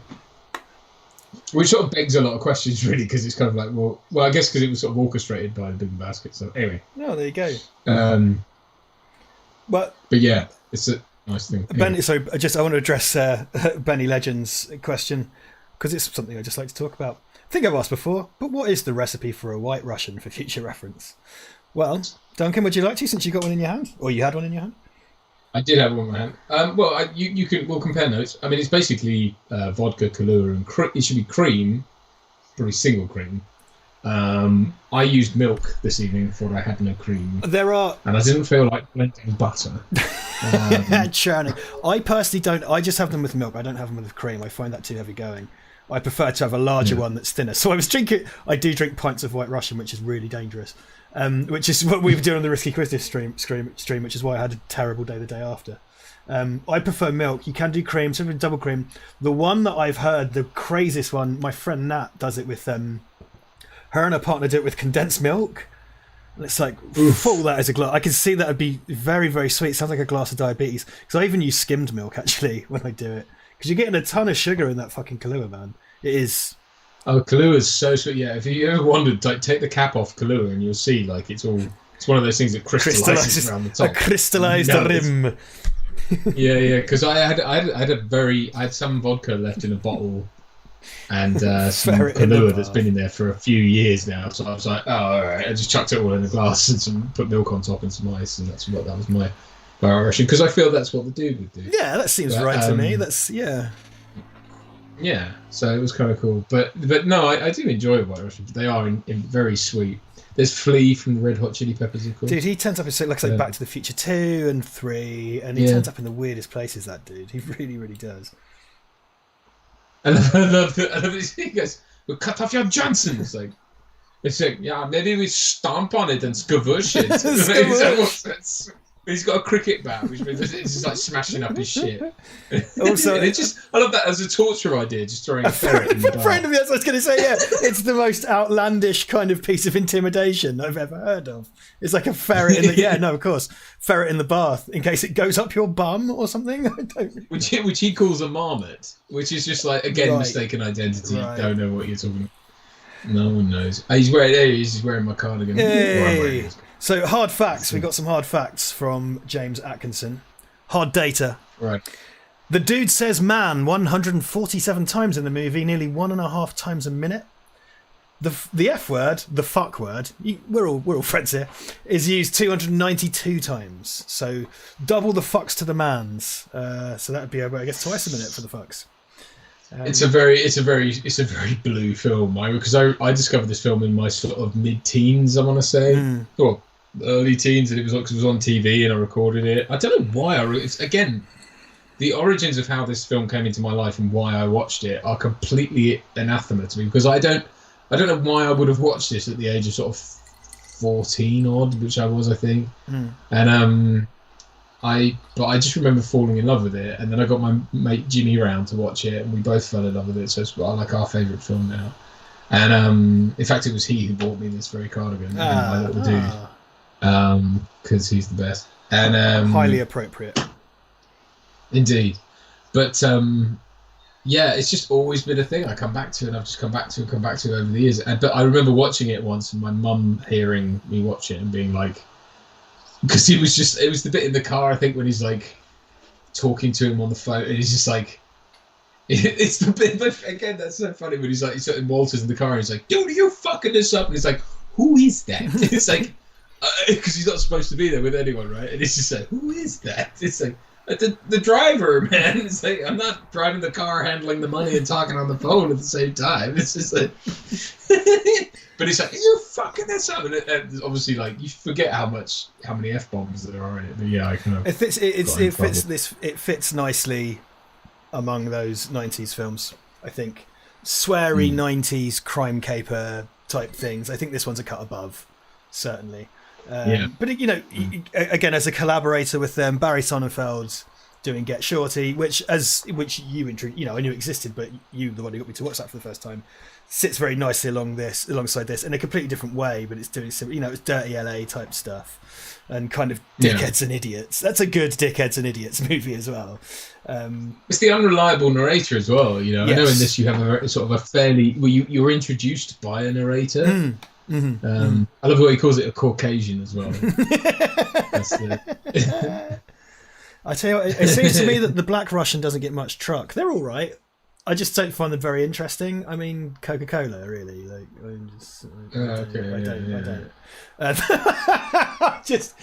was with my friend. You've met Tom. We've spoken to Tom Kennedy a few times. Back in the day, so I think Tom had a brief spell back at his mum and dad's when we were in our 20s. He'd been away doing a degree, and then came back and then moved out again. And we used to just and again, we were far too old to be doing this because he was back with his folks. When they went around, invited us over his folks' house, and it was weirdly like old times. And it was particularly when we would just raid his parents' booze because they seemed to be cool with that. And unable to find Kahlua, Tom produced some creme de menthe, and we had what he called green Russians, which were kind of bright green Hulk cum milk drinks, which were really dude, they were really nice because creme de menthe is quite sweet. They were quite nice. I've treated myself to a green Russian since. Wow. And in fact, when I was I went to the Bols distillery in the Netherlands one of the times I went, and you might have had them with me before. I had those kind of alcoholic foams you could put on top of drinks, and I had a creme de menthe foam, so you could put. So what was really nice is to make a white Russian and use the walnut one or the white chocolate one as a head. Make a head on the drink. Okay. Nice. But for a green Russian, of course, I'd have the creme de menthe foam. So all I'm saying is that's my hear me out moment. Is the green Russian. That's all. That's my pitch. I get. It's funny because obviously we have quite the alcoholic culture in this country, but we birthed an awful lot of these things. But I do get the impression that in America, the kind of, like you couldn't go into a bowling alley here and say, "Give me a white Russian." No, because you get stared at by some pimply faced teen. But you go like, "Mr. Racket." But you also wouldn't get a pint of beer on tap. You'd get a fucking Bud Light or whatever. It swings and roundabouts, man. I think thing is, do you know the reason Americans you can get just free poured drinks and stuff in America and white Russians in bowling alleys is because they can drink responsibly and we can't. That's why. They have all this stuff available to them, because if you give that to British people, they lose their fucking minds. Like, go to a British airport, any British airport, around the time weddings happen. 6 a.m. Yeah. How many times? I personally have been at Gatwick and Stansted at 6 or 7 in the morning ordering beers with the fry up because everyone's flying to Prague for a stag do. You know what I mean? It's pretty standard. Yeah, it's absolutely You'll be flying somewhere that you'll be taking a 1.5 hour flight within Europe. If you're going to the Netherlands, it's like half an hour. But hey, I'm all out of whack. Give me a pint. What? Airport beers, man. And then drink on the plane, and then get out the plane and get in a taxi, go to the place and drink at the place. David Thewlis, man. David Thewlis. He's amazing, isn't he? He's incredible, man. He's had such an amazing career as well. Aries himself. Yes. But I love it. I just, again, no small parts in this film, right? So it's just like it's just like laughing in the background. It's like. And I love the way he's just standing next to him, like staring at this bit coming up, and he's just like, "Who the fuck are you, man?" It's that's one of my favorites. Like, "What do you do, Lebowski?" He's like, "Who the fuck are you, man? What are you doing?" It's like, "I'm a friend of Marty's." It's just one of those people who's like a hanger-on. Yeah. He's got no reason. Sort of weird. They've got this. This thing. Her whole thing is the Andy Warhol factory where she's surrounded by hangers-on. And they just, him just dropped in. Thewlis looks so weird when he shaves his head as well. Yeah, he's got a pencil mustache, and she empties out her bag. Yeah, Autobahn. That's the name of the bag. And they're standing on like a bed of nails for some reason, and she just empties her bag out. And it's full of like old pots and pans. Autobahn are Kraftwerk, who had a song Autobahn. They're dressed in the Kraftwerk shit and everything. And I want that LP actually. It's great. It's super great. Just a quick question from Craig or Greg. Can anyone tell me, did Richard ever reveal the arsehole celebrity that visited his hotel? I did, on a Patreon watch party. So that information is behind a paywall. Which probably is that worse if he tries to sue me. But sorry, Craig, probably not the answer you wanted. But there you are. Oh. I love this as well, like because I love this stuff where he's like, "Is Sandra about to be an alley?" And it's like that means something to them. And he just stood next to Jeff Lebowski, he's holding a record and a drink, and he's just like completely again, and they're both laughing their heads off, and it's just like. It's just like, doesn't get it. I love that. I just think it's the funniest fucking. I don't know why I find it like gormless people. With high society, this is a different type of high society twat, but he's still Lebowski. He's still fucking bottom rung of the lower middle class at best, and they're like art twats or money twats or politics twats. But he's the authentic one, right? So he's the one standing there in like schlubby clothes. They're sitting around. It's like she walks around in a sort of schlubby, big long green jacket, or coat. But it's like they have that sort of down. She's in a loft apartment. It's all very day class A and shit. And yet, I love this. He's driving around in his car and it's still got all the police like writing on the rear. Where it's been seized because it got stolen earlier and stuff like that. I did. What was that? Phil Robb says that Thewlis is in the Fargo TV show. It's quite exciting. Oh, very I'm happy to see him in any stuff. Yeah, because he's in the fucking the crazy Dr. Moreau movie and everything. I love this. He goes to flick his thing out the window and it bounces off the brakes. And this has the best comedy car crash ever. Like here, where he like crashes into the dumpster and the car just goes bang up in the air and like tries to put it out with straight down to his dick. It's so good. Yeah. Look at this. This is the best thing ever. Look. Boosh. That and the moment where later on when the guy when John Goodman's smashing up the Corvette and the guy comes running out in his work boots, pants, and like shit, like he's not. I don't know what that was about. Like it's his car. He comes running out and it's just the way the guy runs and grabs the crowbar off. It's like, I kill your fucking car, and he like stomps across the road in his underpants and work boots. It's just for some reason the funniest thing to me, like because it's so again just like a lot of this film is about the loss of dignity in situations, and the dude is constantly being in finding himself in undignified places, and when he tries to put on an air of dignity, it's completely stripped from him. You know what I mean? And it's just I just think that for me again is one of the funniest things. That's probably again it comes like farts are so funny. Because they happen to everyone, they're the most humanizing thing ever, and they completely strip you of all your dignity in one moment, right? If you fart in polite company by accident, it strips you of your dignity, but it also reduces everyone. Like everyone does it. It reduces you to the level of it's very much the kind of dirty bomb. There's this kind of dignity, this anti-dignity radiation that comes from a fart. You know what I mean? Because you're the one who's farted, undermines anything you're trying to do, and then everyone in the room has to smell shit. Like there's completely undermining. It's Stuart Lee did a bit about that, and he was kind of like, it's the one thing that crosses language barriers as being funny. And I can't remember. He talks about because he's Stuart Lee. He talks about being in a bar on 9/11, which he points out is the 9th of November.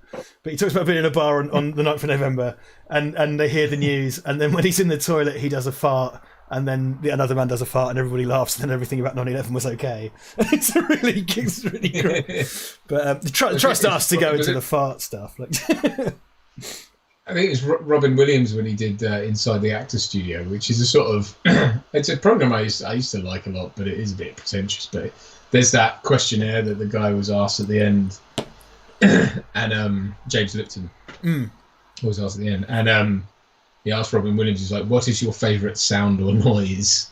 And Robin Williams just went, and then he's just like, he goes, because it's so humanised. He was like, as if the Pope at any one moment could be going, Salame, Tulame, Carley, Soro. It's just like, because it happens to everyone, even the holiest of the holy. It's just everyone. And it's just a beautiful little. It's the great equaliser. That's the thing. It's like the old thing of like I think it was my dad who first said this to me, and it's a thing that said a lot. But like, ultimately, at least once a day, the Queen has a big shit and wipes her ass. Like, it's just, them's the facts. Like, you can pretend someone's immaculate. The latest season of The Crown, it depicts the Queen having a pre-bed shit. Yeah, it's Olivia Colman's Queen having a shit all week. Yeah. Maybe both. Perhaps she has a cloaca. Maybe. This is one of the best scenes as well, where they interrogate the kid, and the kid does nothing. Like, if you watch, just like, again, like, I swear, so many people will think it's funny because the kid does something. The kid just sits there and looks at them. The kid has, again, you talk about power dynamics. The kid in the scene, just all he does is walk in and sit down and stare at them. Yeah, he doesn't say anything, do anything. Yeah, because they give away their power when they walk in the room, right? Because the guy happens to be like a writer of old, and they're like, oh, because earlier on he talks about, it's like, oh, only a fucking series of bombs. It's like, come on, dude. And so, but they're stupid, right? So they've walked in the room and given away their power because they're like, oh, he's amazing. And then the kid walks in, and it's like, well, these two schmucks. It's like, and Walter sort of put a suit on as if that's going to make out. And the dude, just is the dude. It's wearing what I'm wearing, man. It's just sat there like. Yeah, he's just the dude. He hasn't even bothered. Yeah. Oh, fucking iron lungs, man. There's still there are still a few people left in the world using iron lungs, and they have to get the pieces 3D printed and stuff now. Really? Because was it polio that caused people to go into iron lungs, and obviously that's been eradicated. But there are still people that use them, and they have to sort of specially source the. Sorry, everyone. It's interesting. They have to source the parts for an iron lung, and it's a great bit of background stuff in this scene because it adds something that's just kind of unexpected and a bit uncomfortable to the scene. Because it's not. Yeah. Well, again, it's sort of one of the most sort of lauded characters because he's like spoken about. He's a writer who wrote however many episodes of. Branded, is it, or something? There's some TV show which I don't know if it's a real thing or not, but it's like wow, that's a big deal. And he's sort of, but all he is a head in a jar, right? Mm. But that's it. Like, again, it's that thing of like, it's these characters are ciphers, and they're when it's just a plot device. Like Larry is a plot device, right? Because they found his homework under the seat of the car. yeah. It's like, so therefore he stole the money, and it's just, I love this. Like, this is his intimidation tactic, right? You might want to watch out the window, son. It's like, son, this is what happens when you fuck a stranger in the ass. And he does the funniest like little shuffle with his feet and then starts smashing up. Yeah. I love this, like, because they just assume that's his Corvette, and the kid is so smart. Again, power. Yeah, just don't. He knows don't just react. keep his mouth shut. Don't react. He's just like these idiots have already got the wrong. Let them dig their own hole. That's exactly. The thing. That's fucking crowbar. See what happens, Larry. Bish. Well, again, linking this back. And why would that be? Look, watch out for the guy. Sorry, watch out for the guy who comes out. It's because it is one of the funniest fucking things. Like, right, so he's just like, he smashes the whiskey and he goes. Yeah, the window goes on. The light goes on. What you fuck? I strike you in the ass. It's like and then watch the guy. I know this is stupid, but like watch the guy comes out, and it's the funniest fucking thing. Look, he comes toddling over. Look at this. My baby. Just bought that fucking car last week. And he looks like Stanley Kubrick, weirdly. And then look at him when he runs across the street. It's like, get your fucking car. And it's just like. That's not his car, and that's the point again. Walter pays no price. Yeah, exactly. What's consequence free? The dude's car gets smashed up, and it's like it's not his fault. It's like his life. Again, his life is being smashed up by Walter's fuck up. Sorry. Anyway, I'm so sorry. I interrupted you. No, I don't. Well, it doesn't matter. I like because this is doing. Going back to Get Shorty, because I think it's the Sonnenfeld and the Coen take or similar things. Because this film low-key is about Hollywood, because you've got all of these people that are Hollywood inserts, and again, yeah, John Milius, Walter as a cipher for John Milius, who was kind of like, because like he wrote Dirty Harry and stuff, and he was inside Hollywood. His form of rebellion was to be sort of like quite conservative gun nut guy. because you felt, you know, the supposed Hollywood liberal establishment and stuff, and that was his thing. And he was supposed to enjoy pulling out guns, and had a temper would fly off the handle, and dressed like that, and had that haircut, and had those glasses. It's like a really unsubtle version, and a very affectionate version, because there's a lot of affection for John Milius. And if you ever see the Milius documentary, is worth a watch, actually. Because John Milius had a stroke by that time. I think he's still with us, but he'd had a stroke, so he's not really in it himself. So it's people talking around. It's like that Searching for Sugar Man thing. It's people talking around Milius, which is really interesting. Really, really interesting dude. And he was, you know, did loads of stuff with Walter Hill, and they worked together. And there's, you know, really the chair falls away as well. Yeah. And he just has a shot again, like economical, right? So it's like he doesn't turn around and go, "What?" He just that shot of Jeff Bridges going. Looking at it. Also, it happens as soon as he puts the fucking chair, like it's not there for a second. It just goes glunk. Yeah. There you go. Here's Jackie. The guy's face is always like. He's just throwing a naked woman in there. The photography there as well, because she's essentially in a void. You know, it's the night sky, but there's no stars, so she's like in a void. Deacons, man, and the thing with the parachute rippling and stuff, the high frame rate and shit, that layup of the wide shot with the fire and everything, that's fucking amazing. Yeah, it's just because it's supposed to be this sort of orgiastic scene, but it's behind. You know, it goes into soft focus very quickly, and here's Jackie Treehorn, right? Also, and it's meant to put a barrier between, because he's talking down the lens, but we're the dude in that scenario, right? Yeah. And it's meant to put a barrier between him outside of it and stuff. Yeah, it's a great bit of color, very subtle bit of color temperature contrast as well, because the kind of house or the cliff or whatever at the top is in that kind of nighttime blue, and the front is all your kind of tungsteny, kind of those sort of colors. That end of the Kelvin scale, if you want to be that kind of boring, which I always do. So you know, poor Sam Montgomery, bless you, Sam. His time code has gone to shit. Tell you what, Sam, get ready. I will count you in for 1:14, which is in about 40 seconds. So I'll count you in when it comes. I'll give you 10 seconds. Everybody, there's going to be me doing numbers for 10 seconds so we can get Sam back up to speed. I love this as well. Like, now he's trying to have a conversation with a porn baron. You know, he's like, white Russian. He's like trying to be all cool about it. It's just like, and he goes like, you know, people forget that the real erogenous zone is the mind. And he's just like, yeah, well, I still jerk off manually. Okay. And then because then it cuts to him and he goes, of course you do. And he's just like, right, I've got your number, motherfucker. Like, okay, Sam. I'm gonna from 5, Sam. 5, 4, 3, 2, 1. You're there.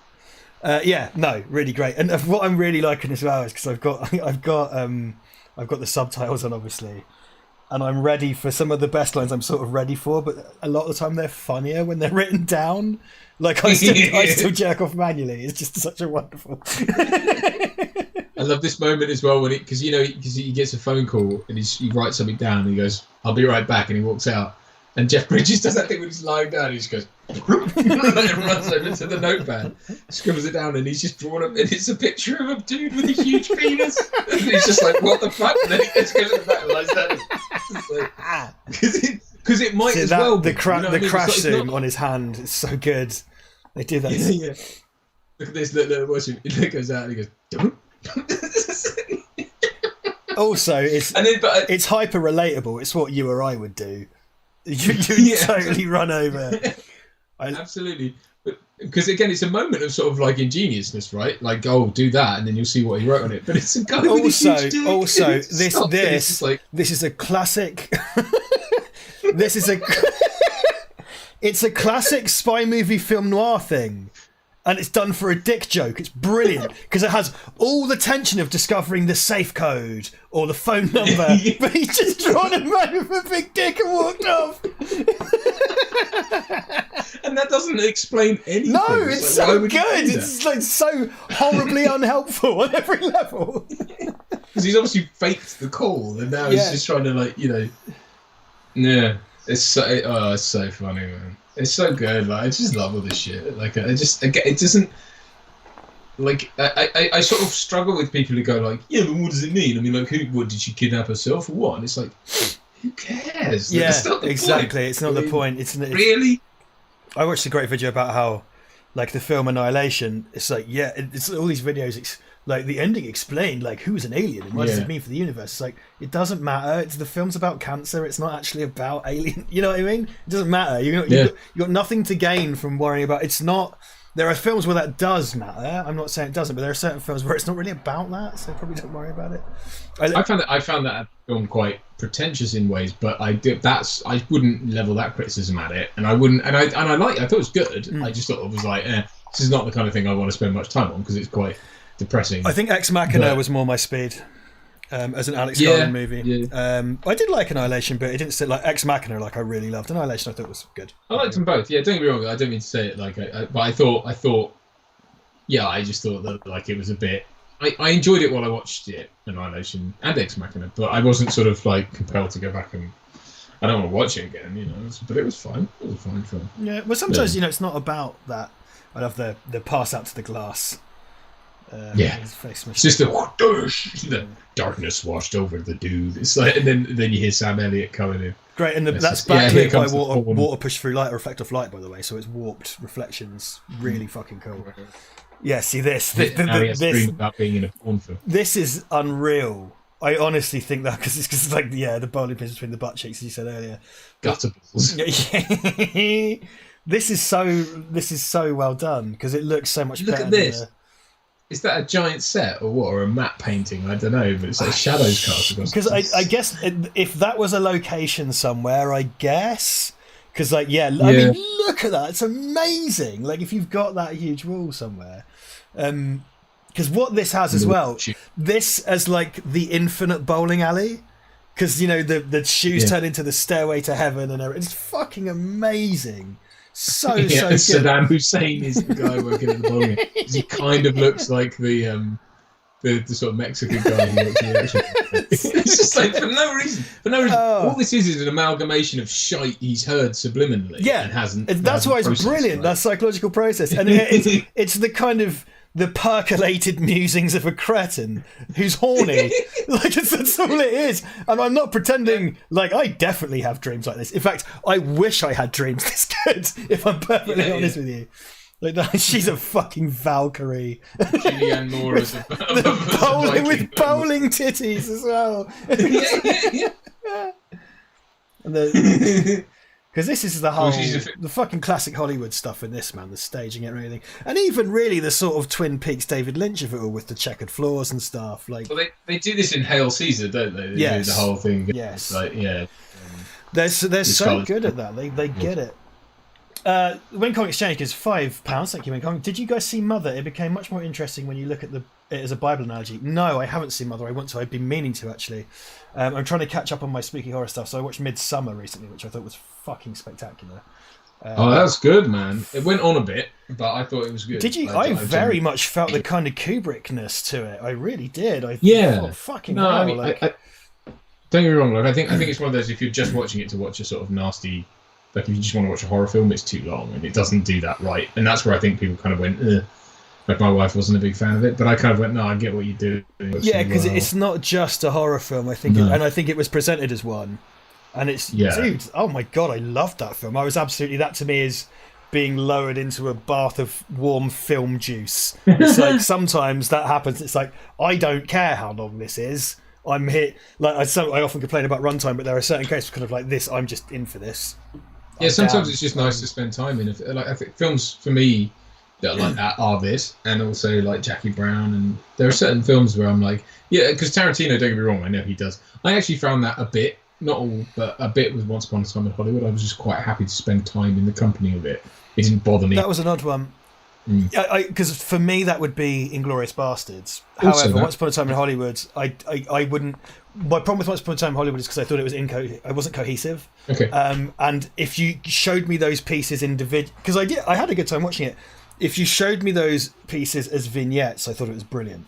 Yeah. I just felt a lot like it was thrown together as a film. Because the ending, he didn't know how to end it, so he ends it with a flamethrower and gets all daft. But there are pieces in it, man, that are fucking brilliant. Like, really good stuff. But, like, as a complete movie, it was just like, well, this just feels like a kind of masturbatory. I'm sorry, but Whereas Inglourious Basterds, I really kind of well, exactly. Yeah. And I wanking enjoy over it, a Bigfoot. This guy wasn't this guy. So this guy plays the chief of police of Malibu. Wasn't he in something like Full Metal Jacket or something? I forget now the actor. But they very deliberately gone for someone who's played like a militant arsehole. Like, and he's just going through all his possessions, and it's like a picture of a guy with a dick and like a Ralph's card and shit. And it's where he goes, Jackie Treehorn treats objects like women, man. It's just like, get your gold breaking ass. Because he's the chief of police of Malibu, right? So it's like basically a lazy position where you're just the chief of police of an area full of rich people, and you occasionally have to deal with the odd bum, right? And it's like he tosses his mug at his head, and he's just it's fucking fascist. I did go to Malibu when I was over. Oh, did you? We had a day. Bless them, yeah. That was one of the things that good old Deadmau5 were like, look, it's going to be a hard-ass shoot. We're going to be shooting fucking sometimes 12 hours a day for weeks, but every time we go over, we always rent bikes and cycle down Malibu Beach. Nice. I was like, all right, cool, nice. Like, I think the day before we flew, we went and did that, and I've had Paul Verhoeven's house pointed at. Nice. there you go. There you go. I don't know the postcode. I didn't go and steal any of his pants or anything. Very good. Oh, I love this guy. I love this guy, man. The cab driver who's sort of essentially a Black Panther because he's got the hat, right? I think, or is that am I misreading it? But he's all clad in black leather, and he's just like he's playing the Eagles. Yeah, look at him. He goes, he's playing the Eagles, and he's driving the cab, and it's just like, can you turn it? I had a rough night, and I hate the fucking Eagles, man. It's just like, fuck you, man. You're not my cab. Get off the fucking cab. But it's the way he's just like, and he's just like, get the fuck out, and they just throws him out the cab. It's just like, he's brilliant. Again, no small parts. I just think none of this works if those characters aren't just brilliant. Man, there are so many because everybody there's no dead wood. There's no dead wood in this, and there are tons of small parts, and they're all brilliant. Like, it's such a lovely... Again, that's that thing of like, you've been told by he's who knows who he is, right? But he's got to drive a bum home, so he's probably not getting paid, or he's getting paid by the police a sort of shit rate for whatever it is. There's some sort of implicit thing where he's not happy to be doing this job, right? And he's got the guy complaining, he's got a drunk complaining in the back of his cab about the Eagles. He's like, fuck you, just get out of my cab. I don't know, I just things like that just tickle me. And there's no, dude, it's just great stuff. It's good business. Like, his apartment's been trashed, and I love the little, you blink and you miss it, but the camera, and he trips over the thing. He's the board he nailed into the floor. Right, that's all that served to do, was to trip him up. Trip him over. Which is obviously. Also, they've caved in his microwave. Oh, is it TV? Yeah, the bowling balls in the TV. With bowling balls in the TV, and it's just like brilliant. But he gets laid, so it's okay. Exactly. By one Julianne Moore. I love this as well. Black, and then strike the match, and that's what lights up the. So that I love that. Deakins he loves the, well, it's probably Currington, I don't know, but Deakins and Flame, like those soft kind of warm colours. I like as well, like in my brief dalliances with editing, which are brief and not numerous. Got to start somewhere, my man. When I've done it, I like to cut on sound because I'm a sound guy, right? Yeah, fuck yeah, absolutely. I like to cut on beats, and I like that as well, where it's just like boom, and then it's just dialogue, and then it's like, well, we don't need imagery yet, so let's just not have any. Do you know what I mean? Because it's just the start of a conversation, so it's like, and then, and that's when we I'm all about, man. I taught myself to edit. I was editing on tape, well, from tape. It was digitally still, but I taught myself to edit. I started out making music videos. And so I was always all about cuts on sound, cuts on beats. That's what I used to pride myself on, cutting on beats, which I still do every now and then. Because I use so much library music, just say to the client, if you say to the client, like, I'll source the music, they don't want to fuck around with that most of the time. And I've managed to like sneak royalty-free drum and bass into a few corporates, which is the best. It's doing my bit. It's the best I can do. You know what I mean? For who? Me? Obviously, nobody else. They say as well, like Jeff Bridges letting himself go on purpose for this film, and it's like, yeah, probably look like him. That's me on a good day. I mean, but, what a way to look though. He's still. Hey, look, Julianne Moore still slept with him. That's true. There you go. I love when he's like, I kind of keep on a very tight like drug regimen, keep my mind up to and then he comes in and he's like, and he's waxing lyrical about the case, and she's doing a thing, and it's just, I love the way he goes like, what is that, yoga? It's just like, it increases the chances of conception. He's like, it's great. Watch this shit. Watch it. It's so funny, man. This I love. Again, like, it's just reaction, right? Like it's just like fucking real reaction. Anyway, and it's just. It's do you remember like because Sophie did that in Peep Show as well, when Mark sleeps with her when they're already divorced, and then she starts doing that as well. She's like, "What are you doing?" It's great. It's great. Oh, it's good stuff. Sam Montgomery gives 5. Sorry. Spit takes are always good. I'm sorry, but spit takes are just always fucking funny, man. Like it's one of the best things in the world. But it's also it's just followed up because he goes like, okay, let me explain something about the dude. It's just like, no, I don't want to farm it. It's like, okay. Like, I love that because he just brushes it off. He's like, all right. Yeah, it's like, no problem here. You can have my little stone baby. Don't worry about it. Sam Montgomery gives £5. Sam needs a time code again. Okay, Sam. It's 1:28. No, 1:27. I'll count you in for, let's say, 1:29, Sam. So that gives you a minute and a half. He gives £5. With Godzilla vs. Kong coming out, you should do a versus watch party. AVP, BVS, and the old Kong vs. Godzilla. Can I do a time code, please? I'm not sure I can palette. We put BVS out the other week, and luckily it didn't win. But I'm up for other versus things. You know, we've already had Freddy versus Jason, of course. BVS, you mean bovine versus steed? Yeah, precisely. Yes, the cow versus the cow versus horse movie that we all enjoy. Indeed. I don't think I can sit through that. I could do because everyone would want us to do the big long one as well, which is like 3 hours. Versus things in general, yes, Sam. BVS probably not. Wait, we'll check out. So Sam, it's coming up on 1:28:25 right now. I'll be ready in 35 seconds, and we'll sync you up at 1:29. Okay. Particularly since you went into your pockets. God bless you. Thank you. You're very, very generous, Sam, as always. So you probably can't hear it right now, but this is one of the examples of non-diegetic fading into diegetic. So that there's it fades into like it's the radio in the car as the camera pans around. I'm just going to count Sam in. Sorry. No, sure. 9, 8, 7, 6, 5, 4, 3, 2, 1. 1:29. There you go. So yeah, this guy. What else is this guy in? He's in loads of stuff, isn't he?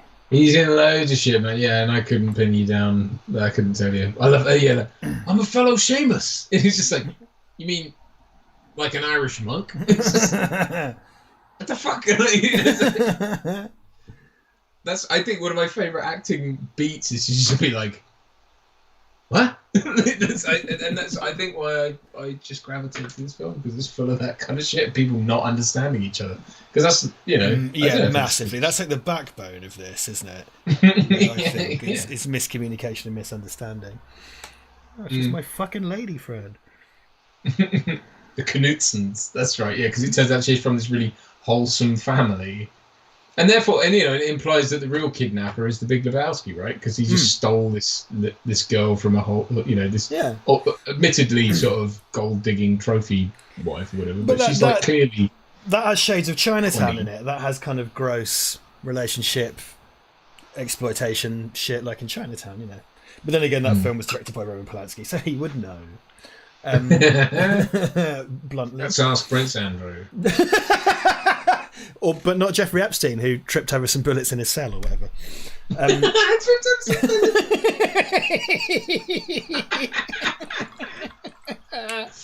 Don't know what you mean. Yeah, sorry. Yeah, what was it? I kind of cribbed that from sort of, you know, I'm not going to say underappreciated film, but it's not great. But do you remember Mystery Men with like Janine Garofalo and Hank Azaria? Yeah. There's like what is it like? Janine Garofalo, I think, believes her father died in an accident. He goes like, "Your father was murdered," and she goes, "No, he wasn't. He tripped down a lift shaft under some bullets." It's just like, that's fucking great. Yeah, what's this stuff? So the lady who plays the girlfriend without the toes, it's all in one take. It just comes down, and again, it's just a nice bit of dialogue. And I think she's American, but she does a really great sort of German. You know, she's like, "Hab mir Pfanne gucken." German. Yeah. And it's just like, and there you go, it reveals that she's got a... And it's a you know, it's a match too early, because obviously we see Tara Reid's feet and they're fine. And, exactly. Yeah. There's lots of...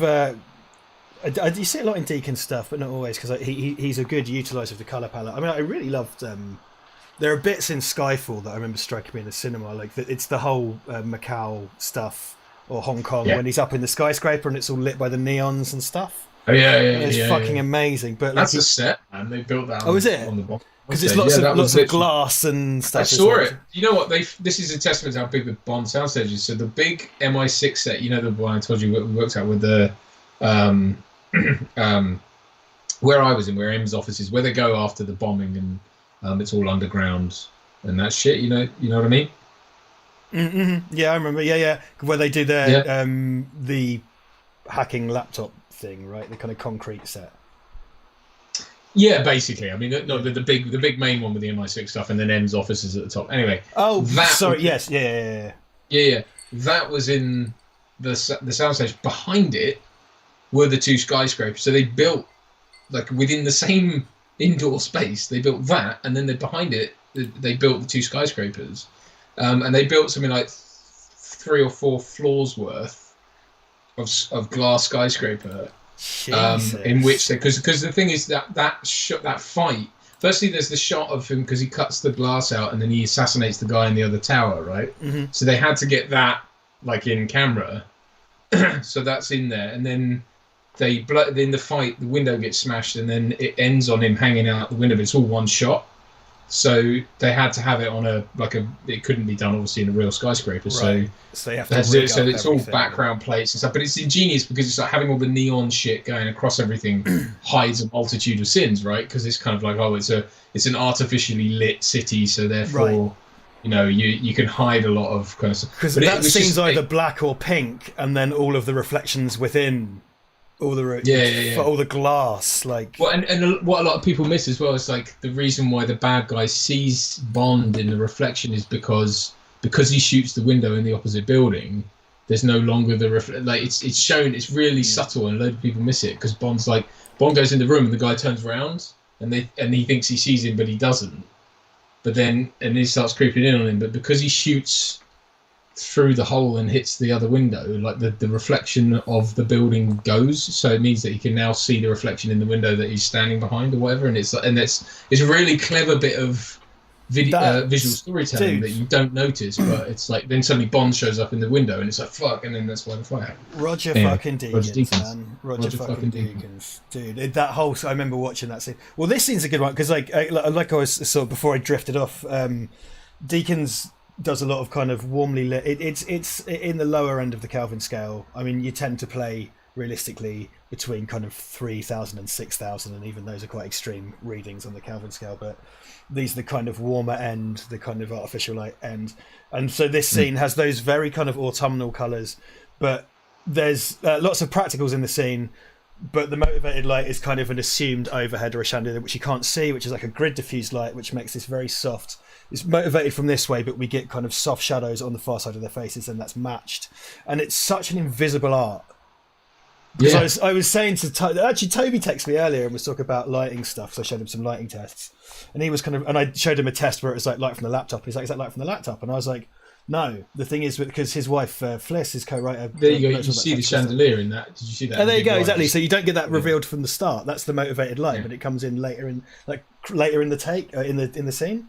So that motivated light has been there since they walked in the room, but we haven't seen the source of light until just the overhead shot, right? It's really well designed lighting. I was just saying to Toby earlier, like, it's perverse how much electricity is required to make natural lighting, because the lighting in that scene does look quite natural, and it's motivated light. but it's like the amount of like, because I have to put this is the one to simulate light from my laptop. I use this one, which then sits like that. So like my Dolph Lundgren video and stuff was this here, like, so it creates a bit. I put some diffusion on it, but fucking, it's disgusting how much light you have to use. I had to, so I did a actually shot by Danny Cohen, weirdly, who's a cinematographer, did Les Mis and King's Speech.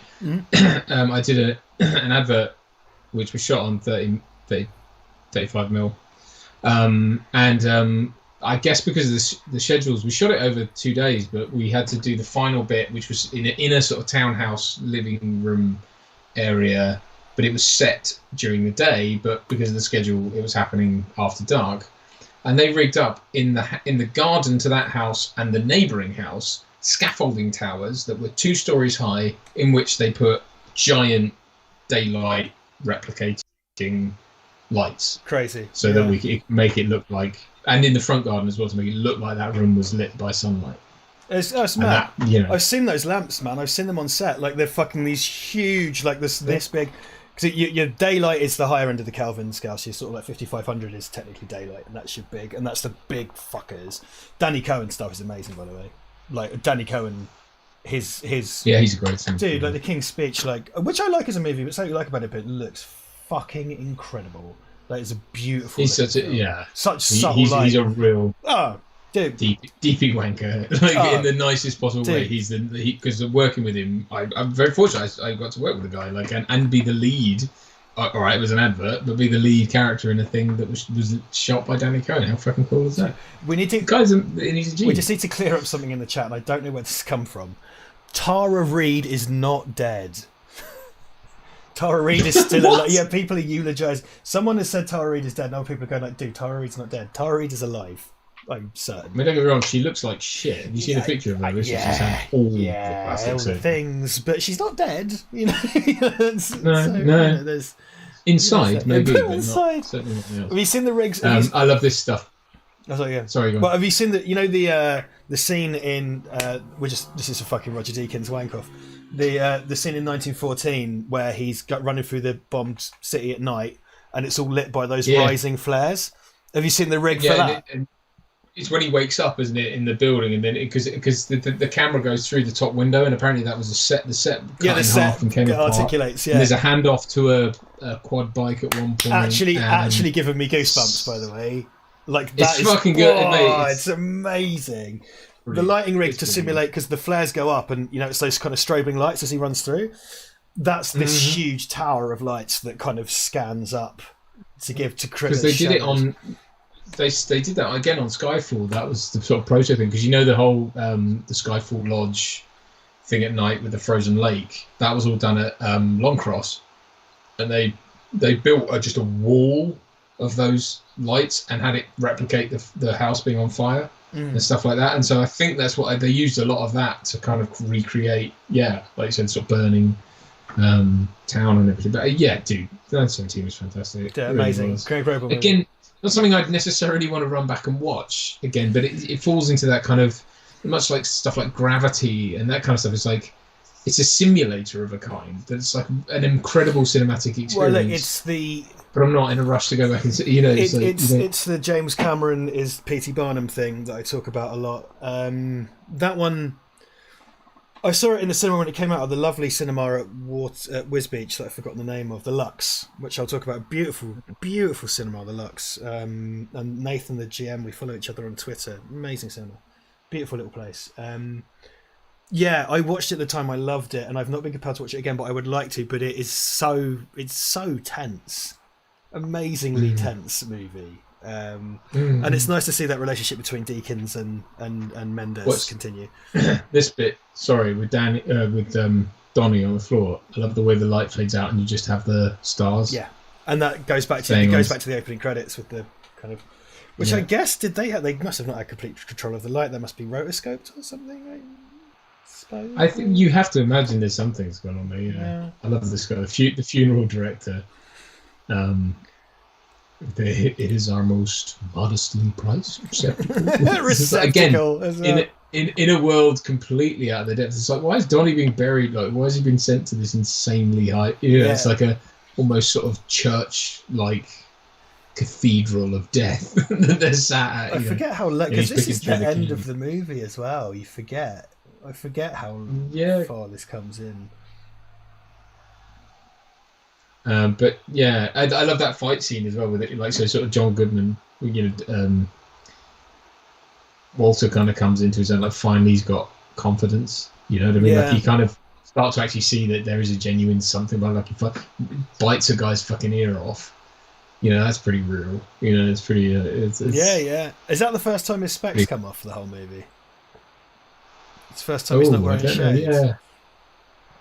Yeah, it could be. Yeah. Not a bit. Okay, probably not the time, but I do take issue with funerary practice, because I'm dead, and when it's like $6,000 for a, you know what I mean? Like, it's just like, dude, chuck me in a hole. Why is there a box? Like, dude, spend money on you. Like, have a party, get some takeaway. Don't fuck about putting me in. I don't care. I'm dead. I don't know. That's my. I kind of get that from my dad. My dad's a bit like that. My dad's like, when I go, don't fucking spend a bunch of money. It's a waste of your time. And I agree, personally. Like, hey, look, have a fucking stand around and be sad if you want. That's flattering to yourself. Please be sad, but don't fucking spend a ton of coin on it. Jesus Christ, someone's dead. Turn into worm food, motherfucker. Like, and this is the perfect time to mention that because they have him in a coffee can. Yeah, they got to Ralph's and got which I have on my shirt. Which Ellie gave me the shirt actually. Oh, but there's a Ralph's thing, and the dude is shopping. I don't know if you see that. Oh yeah, brilliant. Yeah, the milk selecting scene. Yes. Yeah, man. No, I take your point. I think my dad's very much of the same mind. I think the thing is, it's kind of like you got to do something. You can't just throw you in a hole. So I guess you got to fucking, I guess that's a problem, especially here. Is like if you want to bury someone, it costs a fortune because you essentially have to buy land forever. Well, it's like ridiculous. 6 foot square. There's this thing now where they put you in a Hessian sack with a bunch of seeds, and you compost a tree. And apparently it's quite cheap. Right. And my mum said as well, because there's a thing where they just put you in a wicker box, which costs my mum's like, put me in a wicker box. Like, I'll do that now, mum, if you want. Tuesday? I need Conor McLean has left a comment, and I'm going to add a bit to the front of the comment and a melody to make it a bit more interesting. May I go for a pee? I'm going to. No, it's very quick. It's very quick. I do it now. Okay. 24 hours to go. I want to be cremated. Yeah, that's right. It's a Ramones reference. You can go pee now. Thanks. People who got it, and people who got it didn't find it funny. But since we're talking about death, why not? Duncan's got to go pee in the great funeral scene, but it's better in his loo. And I do know the distance from that room to his loo. It's better in his loo than in his chair. Let's face it, nobody wants that. Steve Allen, I want to be fired by a cannon into outer space and naked with a post-it note saying "Fix it on my chest. I may die in this life, but alien technology can bring me back." Stephen Allen, I hope that, like General Traster, I hope you never get the PP cancer. But you might come back as a Hulk. So, me and Steve Allen having Venture Brothers bands. So there you go.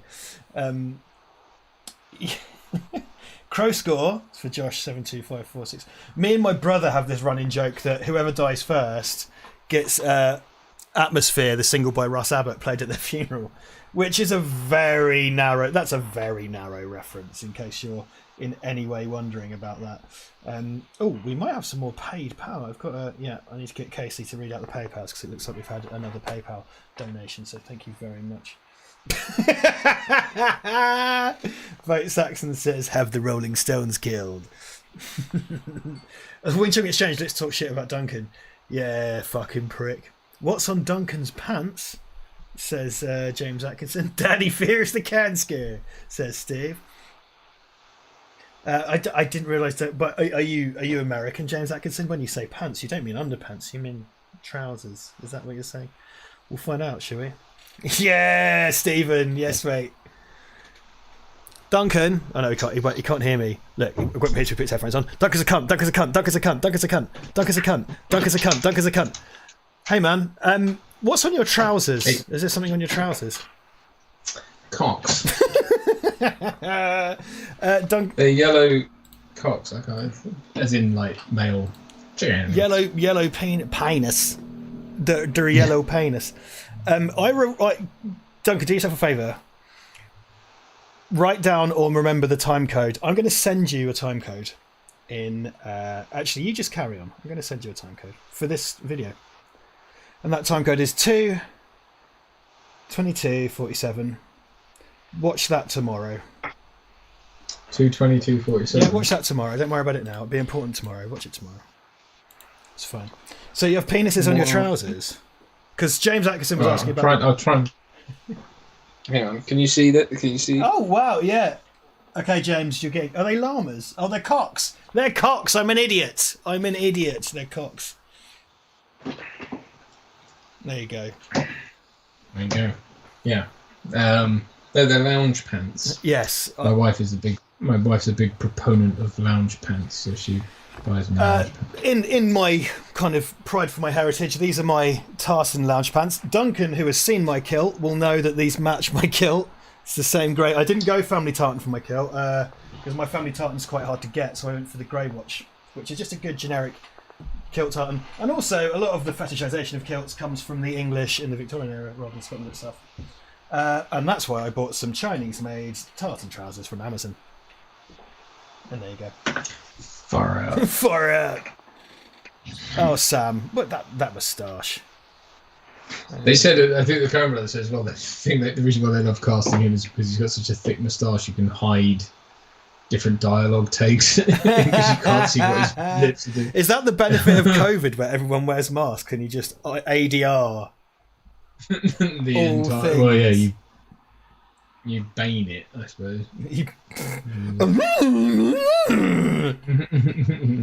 Tell the jury how you feel about this bullshit. I've got because Steve's in the room. I feel like we should perhaps do another risky Christmas spectacular, maybe a summer spectacular, because I loved the Christmas spectacular. That was a great night. It means lots of. Look at this. PowerPoint. Sorry. Yes. No. Let's talk about the movies. So that end shot. You saw how long that take was. Oh, and he right? had to make the strike. And the guy at the end has to make a strike. Oh, and so my it's like God. You've got stuff between the dude and Sam Elliott, right? And then there's Sam Elliott's closing monologue, and then the camera pans up, and that guy has to get a fucking strike. Because I suppose now you could fake that. You'd CG it. You could fake it. There wouldn't be pins. And I don't want to undermine that work, but yeah, all you're worried about in that case is the dialogue that take. guy did do that. Yeah, exactly. Like you're not just worried about the dialogue take, are you? You're worried about that guy. But he's definitely a sick ass bowler. You know, they hired the sick ass. Yeah, but he's still got the pressure of two major Hollywood actors giving their best, right, in the background. And if I fuck this up, they've got to do it again. And then he has to walk. And it's not just getting the strike; it's hitting his mark. Yeah. What a fucking movie, man! What a movie, dude. My favorite movie. I don't. You know, when I say it's my favorite movie, I don't mean I think it's the best movie. I don't mean you have to think it's the best movie. It's just my favorite. Not movie. the same thing. Do with that. Not the same thing. You know, I think there's stuff to find in it if you want, or you can just let it wash over you, or you can hate it. I don't care. I don't feel like we've had a lot of pushback. You know what I mean? It would seem there was some dissent in the chat, which would be punished with execution or time in the chokey or whatever. Summary execution. Yeah, whatever it is, whatever bad thing we do to people that disagree. Castration, largely. Yes, that's the one. Yeah, we don't want you procreating with those kinds of troubling views. That's our whole thing. Yeah, Tangfastic. What a wonderful movie. What a great film. Take my sunglasses off. Yeah. I didn't want to draw attention to it. I kind of only just know because focusing on the chat, talking to you, I only just noticed in the last 15 minutes. I was like, the dude has not taken his sunnies off. That's good stuff.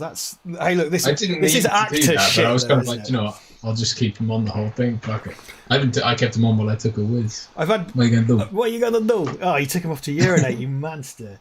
I've had my sunnies on a couple of times recently because sunshine's been happening, and I always forget that thing where your phone's really dark and you have to put your brightness up to 10 billion and then it melts your battery. Nah! I mean, I get a tan off the fridge and my phone anyway. I walk around and got that kind of panda eyes where it's just I've not got burnt. I'm still the same pale man you know and love. I have got this kind of perma-tan. I say tan. It's like what the rest of you look like when. I mean, rigid stays. This is rigid stays. This to everybody else is veal, but to me that's my tanned area. There are more freckles on that part. I heard someone say today, because apparently Spain or somewhere has said, "Oh, we're not allowing. You know, if you want to come on holiday here this summer, you've got to wear a mask, and it's even on the beach." And people are like, "Right, well, I'm not having a fucking the sunglasses lines and a mask line. Like, imagine that'd be the weirdest tan lines you ever fucking Dude, see." man, wear lotion and just enjoy Spain. You're not getting a tan this year. I don't know what to tell you, man. Yeah. I mean, dude, I'm just grateful for any getting away at this point. I you know, it doesn't bother me. But they're you know, people make a point. It's like they really want. I think I've told this before, but I'll tell it again because it amuses me. I was in Spain with my ex years ago, and what we did was, because I've done Spain a few different times, a few different ways, and we had a bit of money left and a bit of money saved, and it was like, hey, if we book last minute, we can get like just get a tacky package holiday. We've seen Spain culturally. Let's get a tacky package holiday and just sit by a pool for a week, drinking beer and eating and blah blah blah blah. So we went to this resort, and it was cheap, and it was a fucking brilliant little holiday. Anyway, I ran out of suntan lotion, and the resort had a shop where the nice Spanish lady sold all the things, and in her shop there was a kind of display of suntan lotions arranged from kind of like oil to burn yourself, and then the weak one all the way up to this is basically tar in a bottle at the top. And I went in there and like, hola, excuse me, do you have any suntan? She went, this one! I didn't even finish. I didn't even finish saying suntan lotion. And she didn't break eye contact and just reached down and got like the factor 50 and put it in. It's like, this is accurate. This is the correct. Yeah, no, okay, fine. You are ginger. Ginger. No. Ginger. Yes. She was right. There's no denying it. Yeah, I felt fucking dude when I was abroad for work last time, and because we had a weird situation when I was in LA. It was 40 degrees in LA, but weirdly, the hottest measured temperature in Britain was in Cambridge, and it was in the Botanic Gardens. The hottest measured in temperature in Britain was 40 degrees centigrade, and it was 40 degrees centigrade in LA. So I couldn't show off about how hot it was, but also when I was working over there, I had to go and buy so much suntan lotion and carry it with me in multiple quantities because I couldn't afford to be caught outside like a fucking vampire. And there were times where you accidentally miss like a tiny triangle, and at the end of the day, it's just this bright red bacon cancer laser scorch, and it's like, oh, this is the worst pain I've ever experienced, but the rest of my body is fine because I just wiped and missed the one bit or whatever. You know what I mean? Okay. I mean, that's what's like being in the Bahamas, man. You kind of, although there you kind of bowl out of your house into your car, into wherever you're going, and you just try and stay the fuck out of the light. But there's, I mean, there's an element of that because you kind of, it's horrible because you have to get up, you get in the shower, get out nice and clean, but you're already sweating. Oh, and then you're trying to put on suntan lotion over sweat. And then you're going, so you know, and it's just like all day. You need so many showers because it's just like you're constantly just grinding up. I did a last.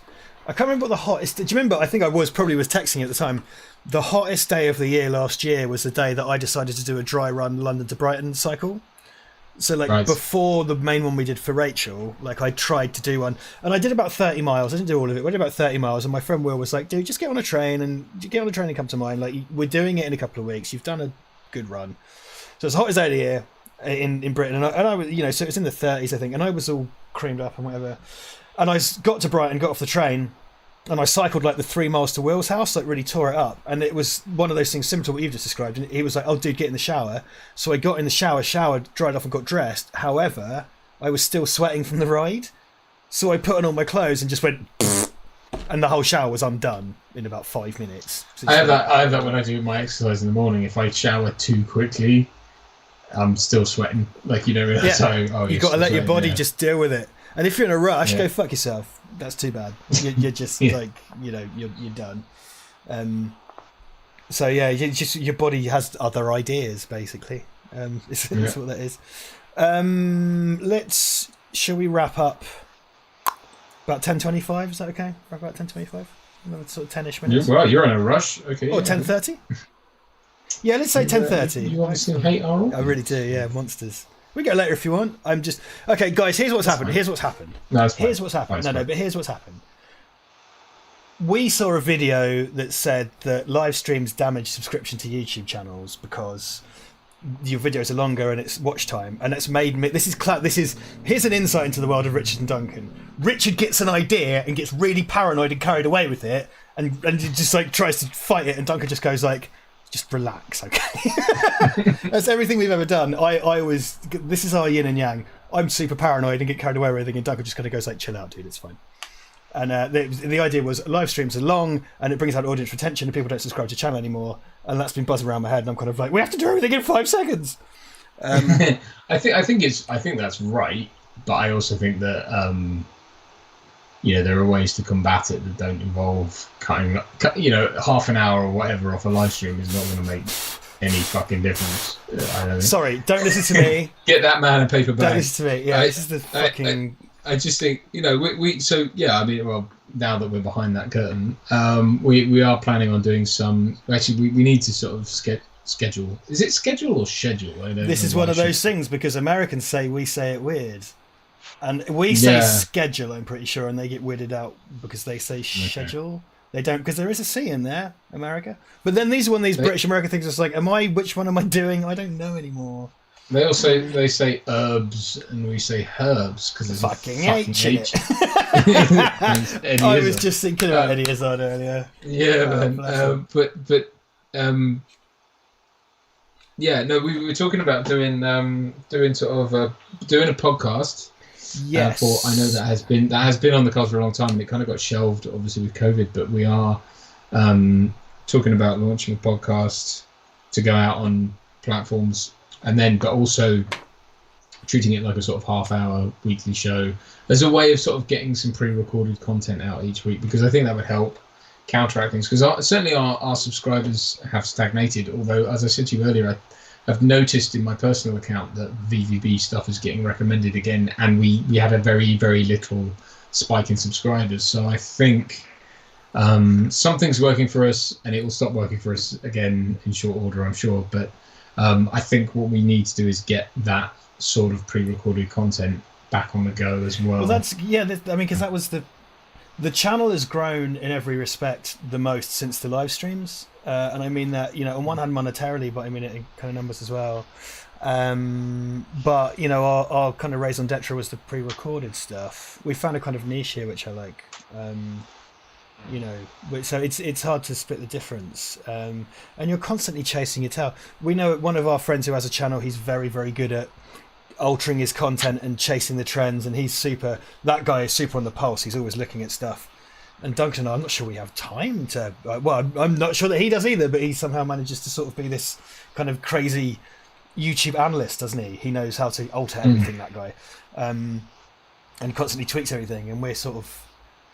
I think what we've realised recently is that because like you guys are so good to us that I don't know if this is probably not the way to play it if you were to bring in an analyst, but you guys are so good to us, but it's kind of like, well, we want to make good content for you because you're here and you enjoy it. Because we're guaranteed, if we suddenly started making like, the trend is everyone likes videos about plumbing, and we suddenly did loads of videos about U-bends, you'd all leave.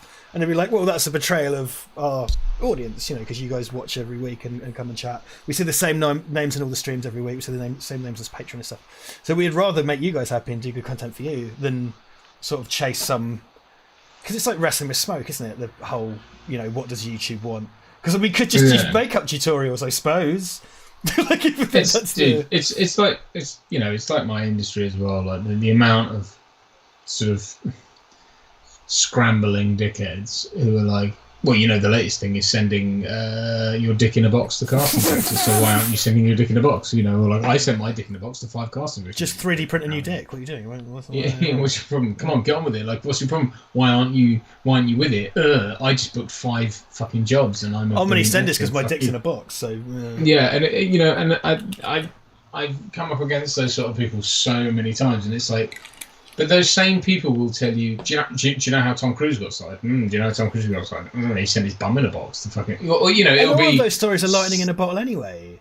They're all lightning in a bottle. They happened in a far-off land in a different fucking century.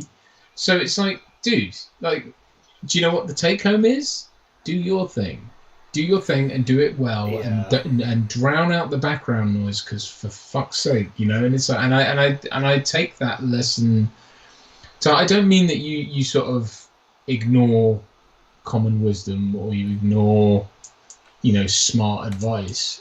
But what I mean is, it's like, at the end of the day, this hinges on what about you is unique. And if you're just the same old shit, like our fucking top 10 things about the Expendables, it's like... Well, I like that, because that's a deliberate poke in the eye to that, isn't it? And, exactly. and the Star Wars video as well, us deliberately shitting. And some people got really annoyed, kind of like, oh, you think you're so clever. And it's kind of like, dude, we're punching up. We are punching up in that scenario. It's not as if we're like some kind of high-flying fat cats that are sort of cocking a snook. It's like we're poking that kind of content in the eye.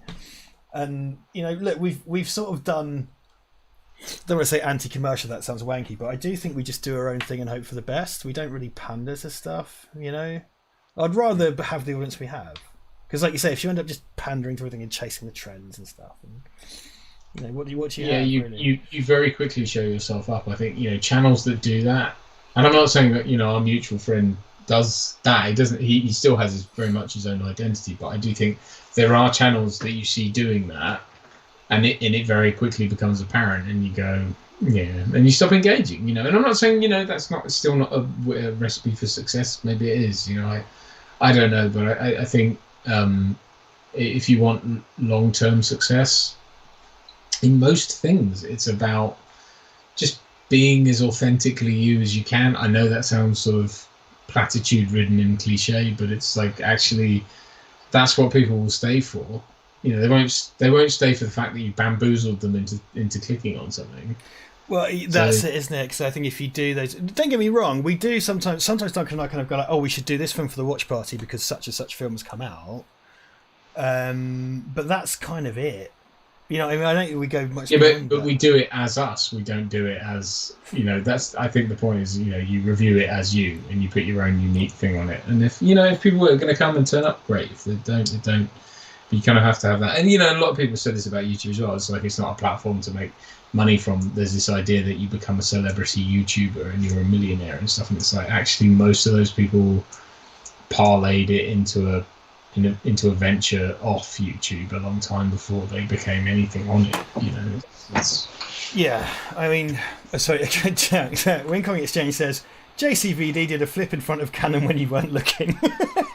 It's great bully bullshit talk.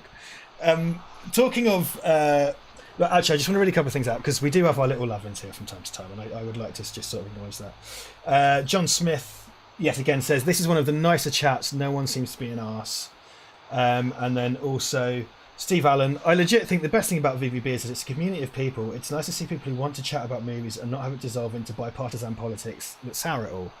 And this is the thing, we have like we're not, because we're not massively popular and everything, but fuck me, do we have the nicest community. Like, I think the actual live chats, because between the gaming streams and these streams, there have been a handful of people that come in and just say, like, N-word, N-word, N-word, piss, piss, wank, wank, you're all cunts, and they just get banned.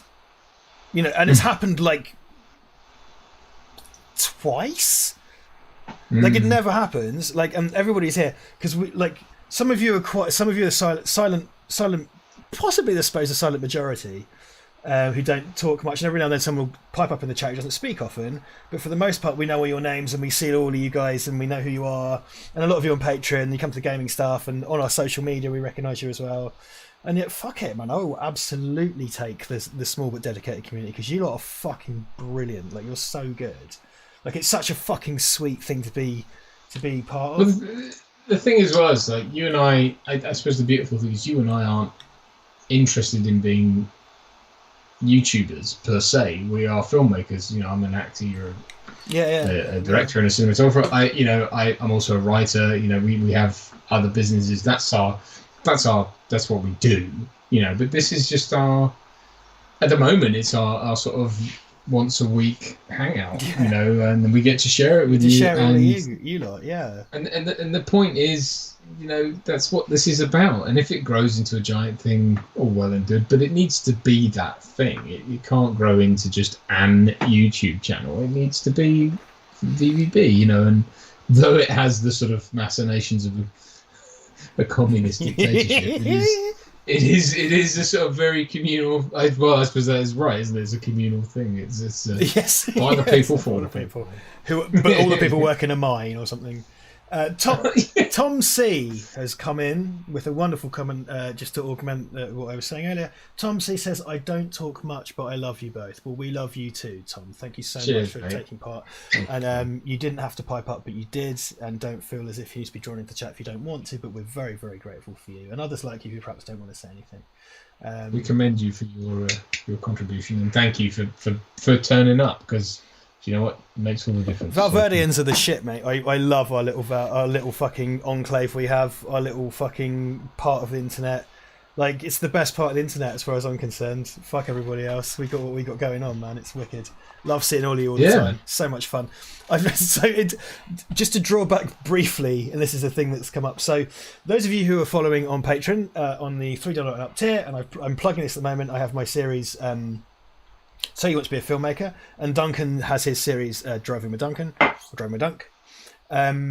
I've had a couple of episodes out. The most recent episode was about my work uniform that I created for myself and how to present yourself on site. And I was like, I'm not sure how this is going to go down. A man talking about where he gets his t-shirts printed. Those of you who are on Patreon now know the secret of the videography bungee. Duncan, I've told you about the videography bungee, haven't I, before? Yeah. Don't tell anyone. Yeah. That's the secret of the videography bungee. I shared the secret of the videography bungee on Patreon in episode 4, which is one of my biggest trade secrets. What I've had in terms of niche content, I kind of half jokingly said, we're going to do an episode about invoices and taxation, which is going to be interesting. However, a bunch of people kind of like, actually, can you do an episode about tax returns and invoicing? And the tax year is ending in 4 short days. And I'm Flandersing. I am Flandersing this year. I Flanders last year as well, actually. I'm going to Flanders. No, I'm definitely going to do that as well, because it helps us with borrowing for a new house. The only thing is that if you Flanders, you get hit with a July bill on account. That's the only thing. I say luckily. I don't mean luckily. Luckily, I've earned so little this year that the payment on account won't be very much. So I'm probably going to suck that up. I mean, what I can do is the kind of simulated. When we say Flanders, there's a joke in The Simpsons that Flanders does his taxes on tax day as a self-employed person, and this could be covered in the episode if you want as a self-employed person. The tax year ends on the 4th or the 5th, but your tax return as a self-employed person filing online is not due until January 31st, 2022. So to Flanders, sorry, just to clarify, to Flanders is to file immediately. And I Flanders last year, and I'm going to Flanders this year as well. And payment on account... It's in contrast to the fact that Homer is trying to get his in a ball of brown paper through the thing. And I got my... There's my receipt book. The thing is, my receipt book is when I go out in the field, like I'm the SAS, just a bald cunt with a bag full of cameras. When you go out in the field, when you buy lunches and stuff, you just put it in the receipt book.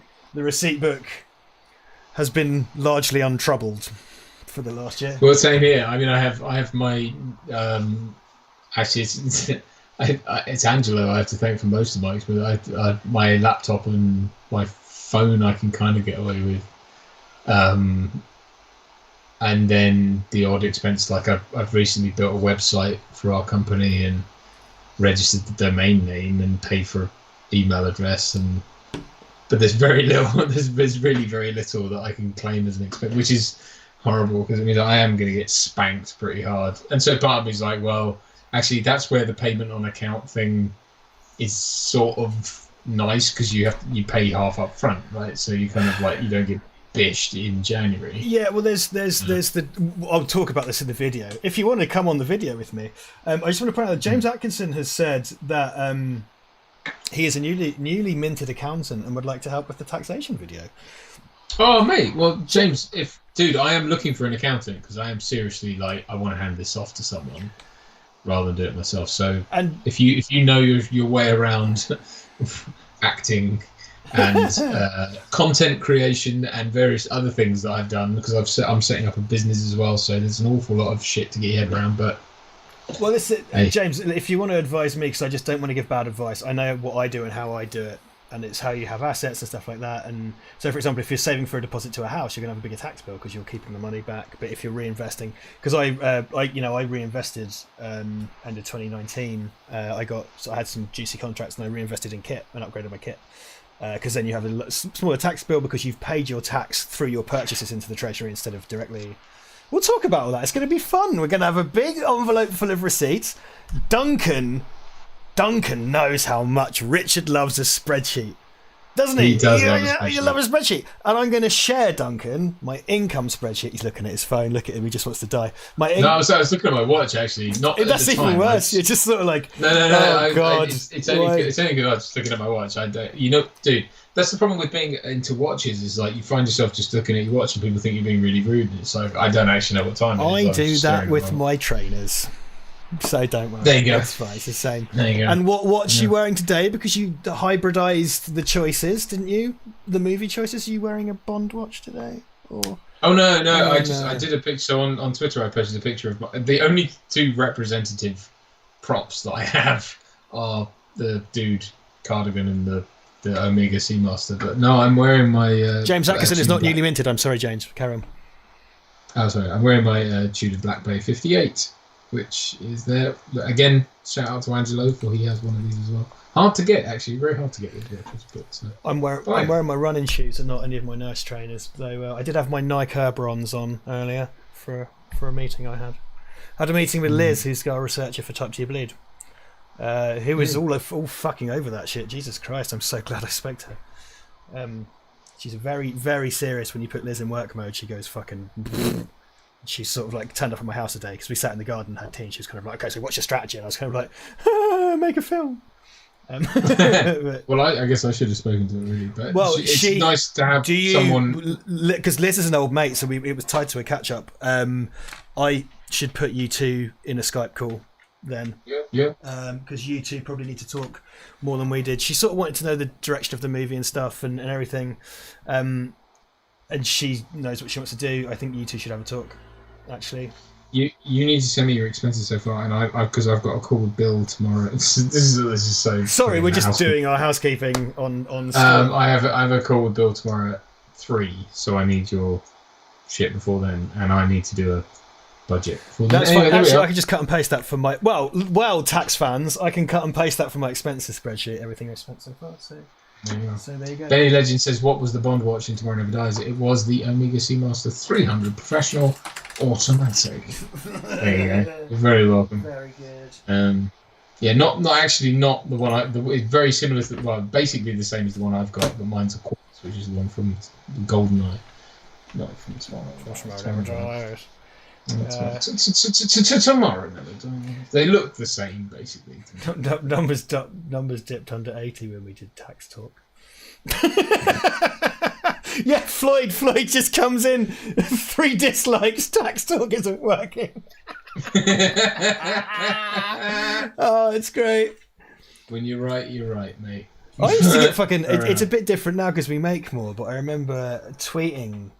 In the old days, I remember tweeting like, "Oh, it's time to do my tax return," and a bunch of people going like, "Oh, YouTubers don't pay tax." It's like, I don't make a living off YouTube. What are you talking about? Like, like we make a bit more now, but it's just like, I don't make a living off YouTube, you mad cunt. I'm trying to run a business here. Like, fucking hell. It's like, oh, here's your threepence a month for saying poo about Star Wars on someone else's channel. Yeah, no, that's not really. What do you think? I think people disproportionately estimate what you do on YouTube. We've had a few comments even on this channel that we're somehow these high rolling fat cats, and it was at a time when we had like 900 subscribers, and it's like, you out of your fucking mind? Like, what do you think's happening here, dude? Like, what the fucking hell, man? Yeah, it's funny because obviously, we have, to the people who know us for this, that's what they know us for, so I get it, but And it sounds like, oh, he doth protest too much, the sort of thing, but it's like we do have other careers. It doesn't seem like it right now, I know, but I have 3 scripts, well, loads of scripts I'm reading, basically. I have tons of, we work our bollocks off week to week with one thing or another, I just sent Richard a ton of fucking work. Yeah. You know, dude, so I was at a fucking florist's barn for 12 hours on Monday shooting an e-learning module. Like 12, that was a 12-hour day, and I'm back I had to fucking stick a swab up my nose, so I'm back at the airport next week, which is awesome. I'm really grateful for those airport shoots because they're keeping the ship those floating, fucking motherfuckers. tests are horrible, man. I did one on my birthday because we had friends over in the garden, but we did a lateral flow test and I was negative. But the worst is the throat. It makes you gag like a motherfucker. Not nice, is it? I will say this though, because my mum was kind of like, "Do you want to come over for a lamb roast on Sunday?" And I was like, "Oh, I'm doing a COVID swab on Thursday, so yes." And go negative. I go sneeze in my dad's face and eat some lamb. It's great. Achoo, motherfucker! Now give me some there. Because before Christmas, as loads of you remember, because I fucking went on about it all the time. Before Christmas, I spent 14 days in isolation, so I'd sleep over at my mum and dad's for Christmas and spend Christmas with mum and dad. So this time, I just need to swab up the nose. And I'm gonna shit. Christmas dinner, which was amazing, and then I'm going to have a fucking lamb roast on Sunday and some Easter eggs, which is the first roast I've had since Christmas, and Christmas was the first family roast I'd had since the Christmas prior, I think, because of fucking COVID shit. I know, you know, some people are dead, but I really like my mum's roasts, and I think, and aren't we all the victims in a lot of ways?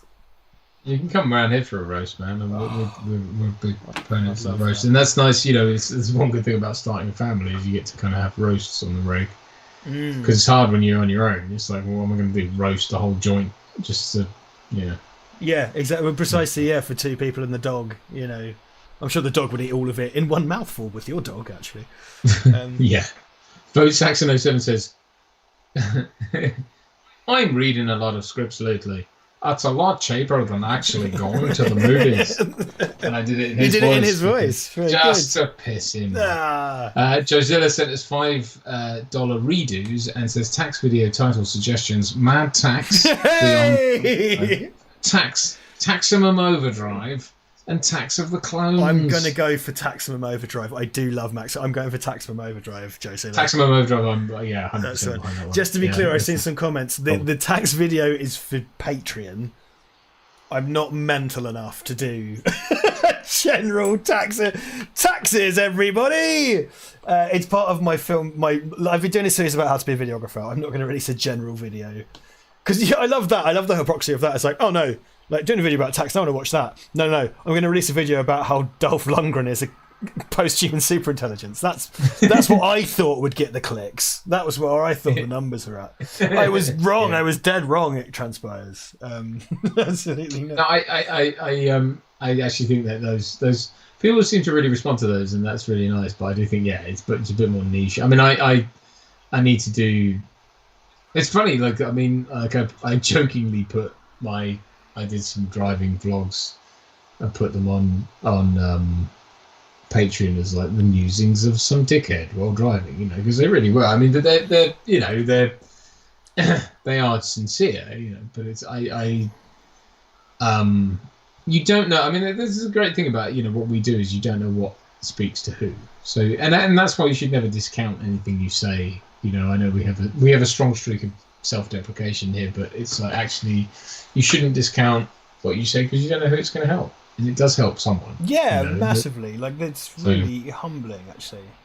Okay, two comments that I want to address with urgency. I know Doug Wannicott's a bit of a piss taker, so it's fine. I hope you're declaring all these super chats. Well, you know, I'll talk about this in the video, but the way super chats work is that the AdSense account, AdSense is what administrates the super chats from YouTube.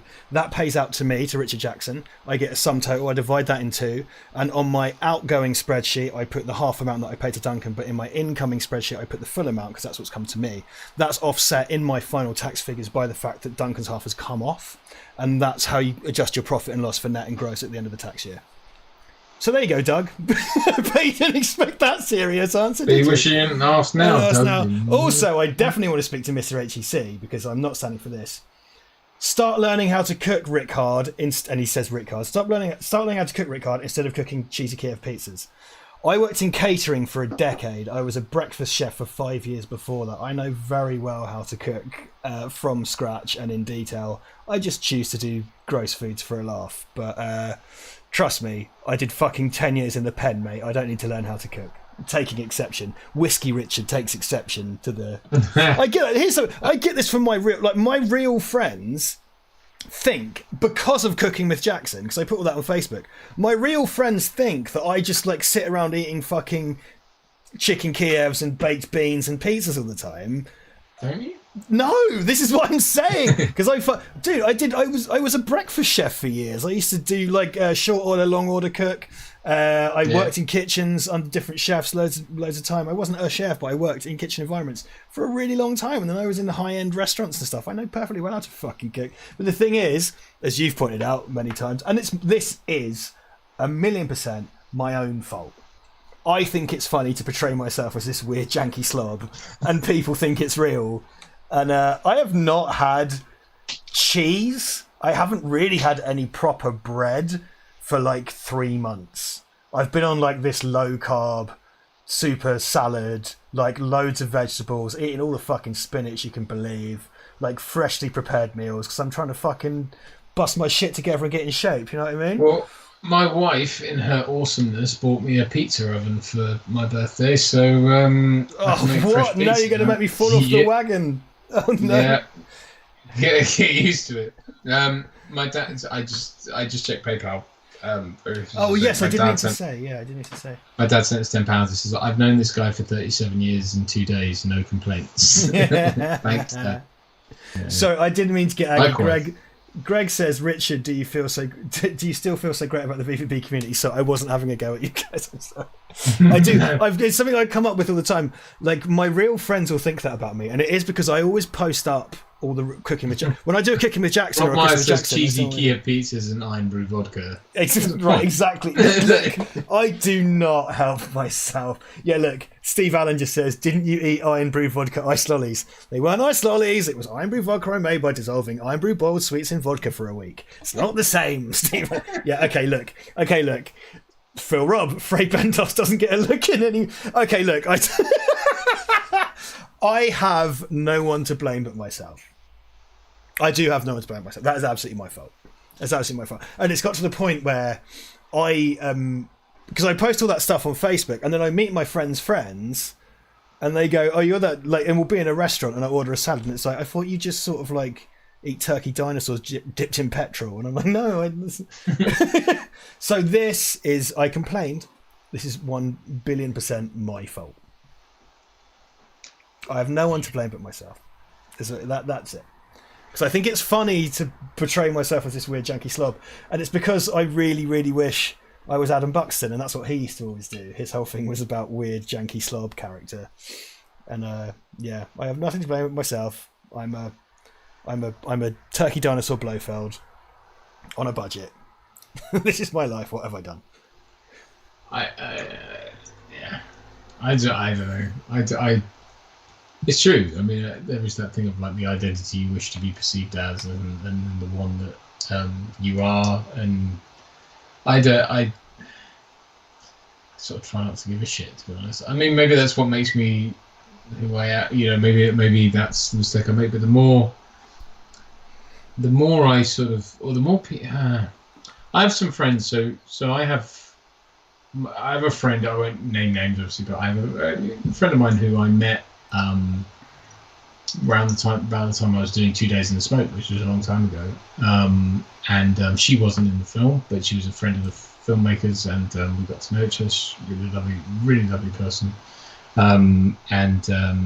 At the time was kind of a struggling actor, and I tried to hook her up with my agent, and that didn't work out. And for a long time, I was kind of like, I felt like, I couldn't help her out. And now she is like, she's one of those kind of Instagram actors where it's like she has massive followings on social media, and she does like, oh, I'm just using this skincare fucking thing, and puts it, and she's got a big agent in LA, and she's, I don't know what she's doing. I mean, I don't think she's in massive project. I don't know, but she has good representation, and as do I. But she's making it happen.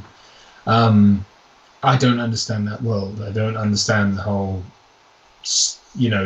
becoming a product and then sort of almost haplessly becoming an actor off the back of it. I'm kind of like, well, you're an actor, So for me, it's kind of like, well, I'm an actor first, and the celebrity shit.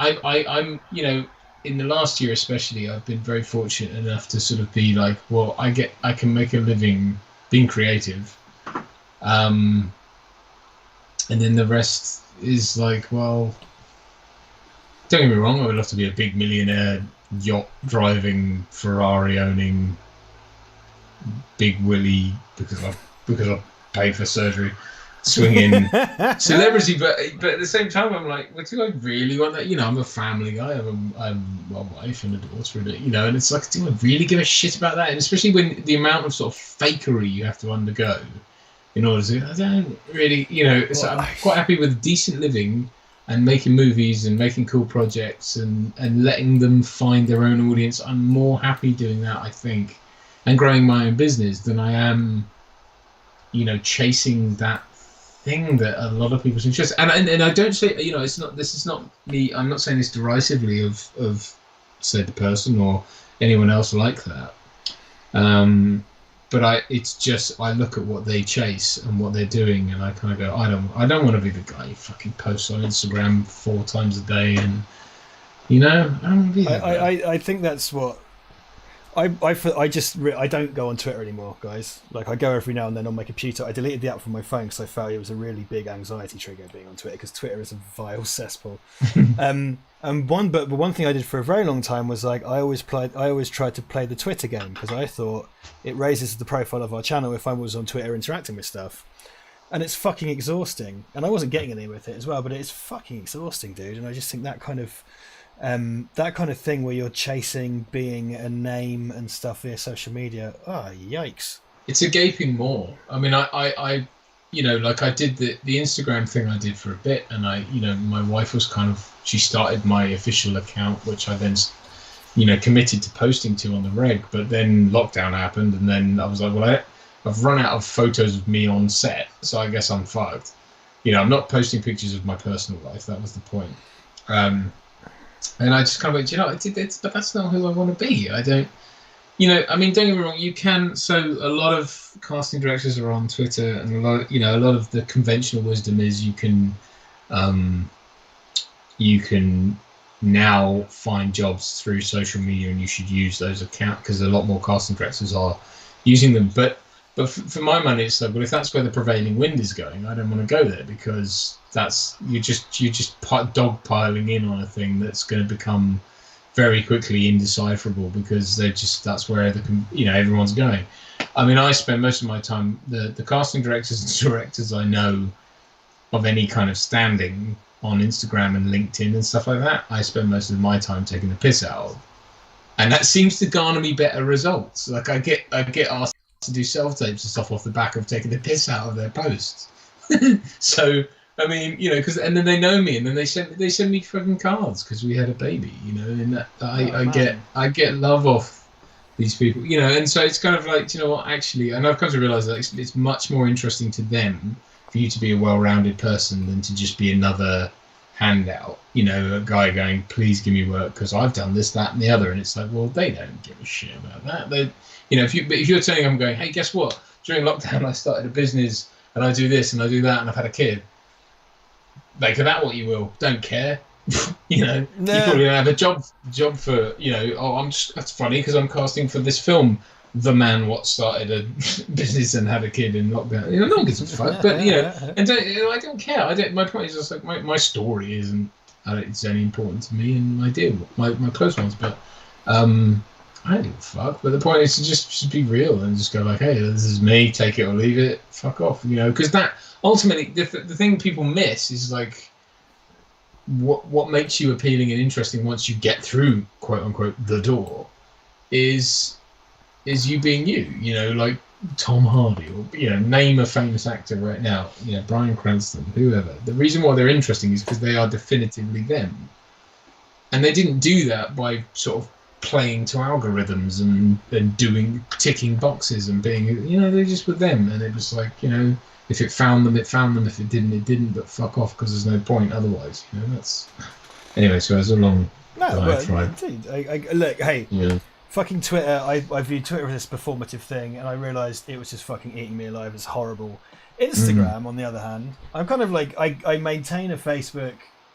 I have a business account for my business on Facebook, but it's a waste of time. Who am I tweeting to? Everyone's fucking 80-year-old aunt. Like, waste of time. Like, unless if you want to tell me that 80-year-old aunts are commissioning video content for social media, then I might go back on. But I go on there. Instagram I found quite fun because I think I'm so much of a boomer that I don't know how to get into an argument on Instagram, so it's just endlessly pleasant. Like, I follow loads of my favourite comic artists, I follow a few comedians, I follow my friends, and nothing bad happens to me on Instagram because there's no scope for me to get into arguments. My Instagram following is a mixture between my like real life friends and then like all you Val Verdeans, and so the people I meet day to day, and then the Val Verdean crew as well, who all know me in a different way. So my Instagram is, here's a still from a video I've made that I kind of like that is not a work video because that's boring. Here is a photo I took from my photography, which I don't claim to be very good at, but I like to do. And the remaining 80% is kind of sarcasm. And here's me, like, here's an unflattering picture of me. Here's a stupid thing I found. You know, I never take Instagram too seriously. And because, particularly because there's so many Valverdians following me on Instagram, I'm kind of like, well, fuck it, let's have a laugh, man. Let's see, because you're only allowed a picture, right? So let's do a funny thing. Yeah. You know, I got on my high horse about cinema closures in Cambridge the other week, which was a weird hill to die on. And also, I found out which cinema screened the first ever talkie in Cambridge, which was the Broadway Melody, which was played at the Central Cinema on Hobson Street, which has been neglected owing to Cambridge University for the last 20 years, which is the hill I decided to die on. But I have an interest in Cambridge's kind of cine history, actually.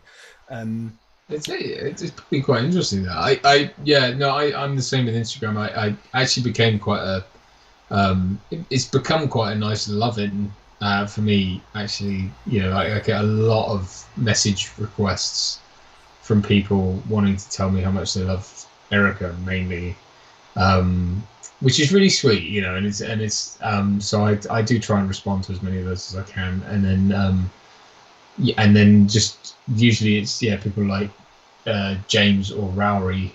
Those are that's my sort of conduit for communication with them. Right. But it's a nice, you know, I don't go on it very often, but you know, when I do, it's you're right. It's much more positive than Twitter. Well, I think you and I are not in a position to have any drama, right? Because we just post kind of wholesome stuff. To me, I love to. Sometimes I go from a camera and go, what would be a funny thing? I posted up a picture the other day. I've got this VHS camera app. It's really awesome, actually. The VHS camera app is really good. If you want to shoot any fake SVHS style stuff, like, this camera app is great.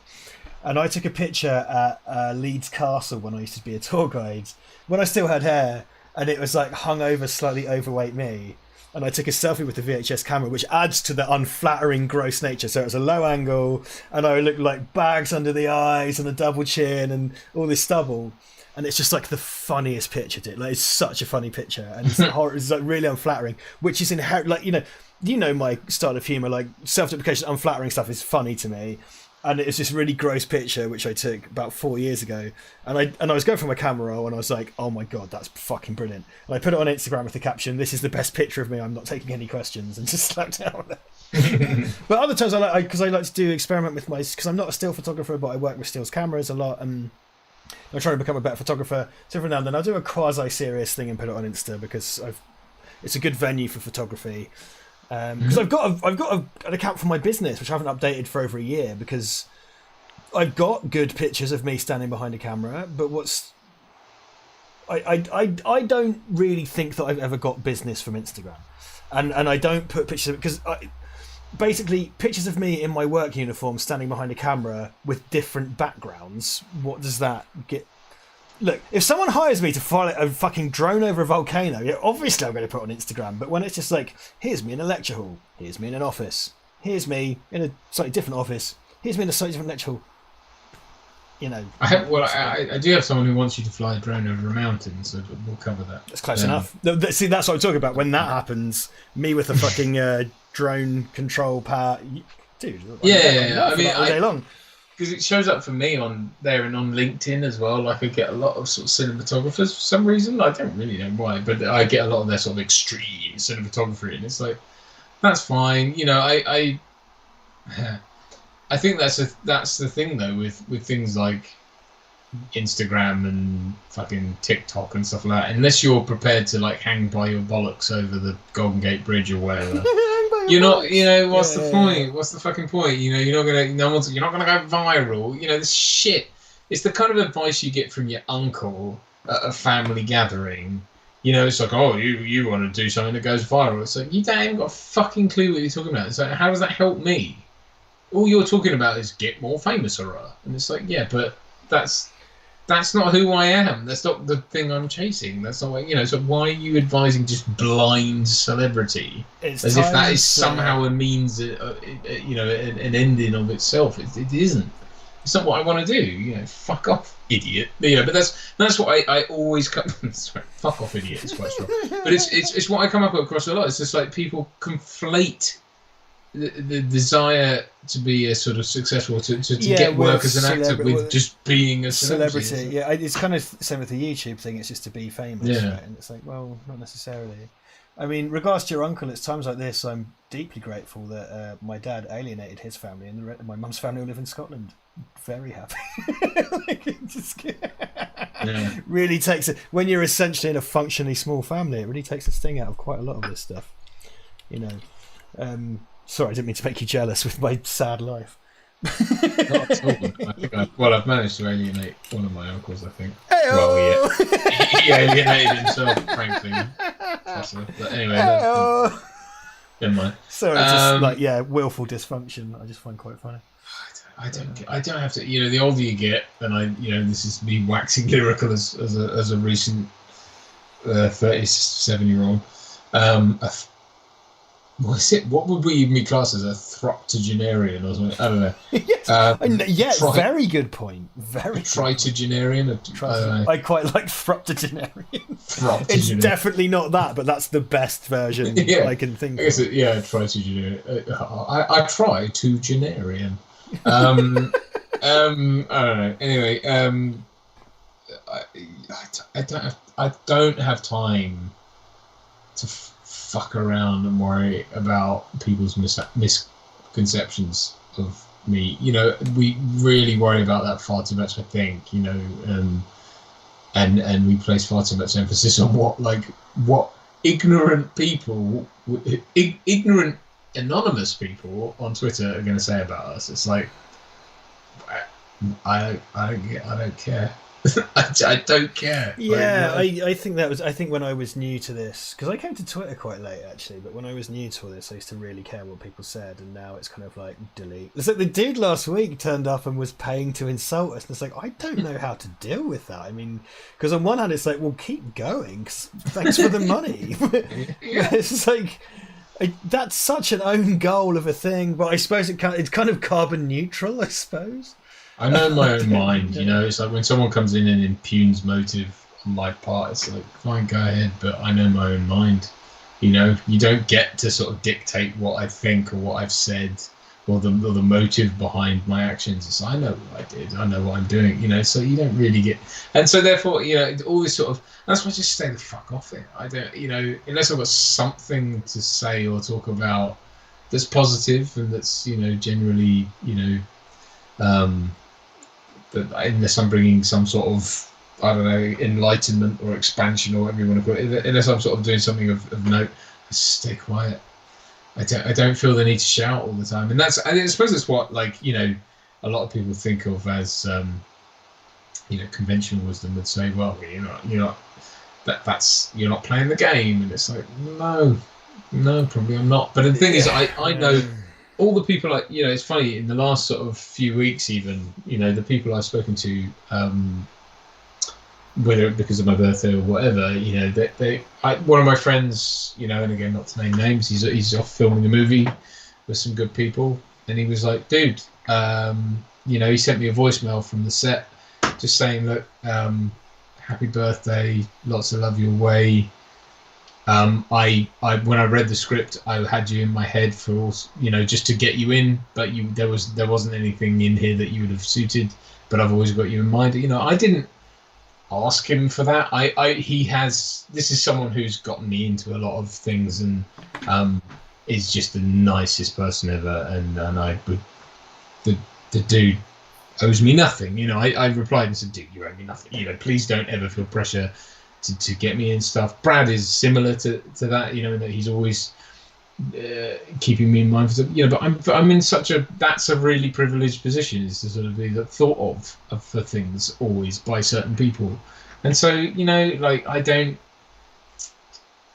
It's not that I'm complacent or lazy or any of that sort of shit, but I'm just like, I'm not playing games. I'm not jumping through hoops. Most of those casting directors aren't looking for the guy who can tick boxes. They're looking for the guy who's recommended or delivers, or it's just like. Oh, dude, you want when I hire people, it's different because I don't really hire actors, but I know when I hire filmmakers, I know what I'm fucking looking for and I know what not to get. You know what I mean? Just being an filmmaker, I learned the hard way, it's not good enough. I need people that I've worked with. There's certain people that and I know that I know will just do. There are people that I hire. There's one person in particular that I won't name because I probably just doesn't want to be named on a broadcast, but I will hire that guy and he will go away and just get it right. And it's not even that he'll do what he's told, it's that he's competent enough as a filmmaker that he'll get what I want. I'll give him a brief, I'll give him a paragraph brief and he'll fucking go and just do it. And I'll get exactly what I want back. Because you need to please your client by proxy, and when I'm busy doing a show, I need to go hire someone else. When I get hired for 2 jobs in a day, I need to send a freelancer with one of my t-shirts on. And you can't just have anybody. You're the right person. You got to be the person who fucking delivers. And it's not just about. I get it with actors because it's not just about.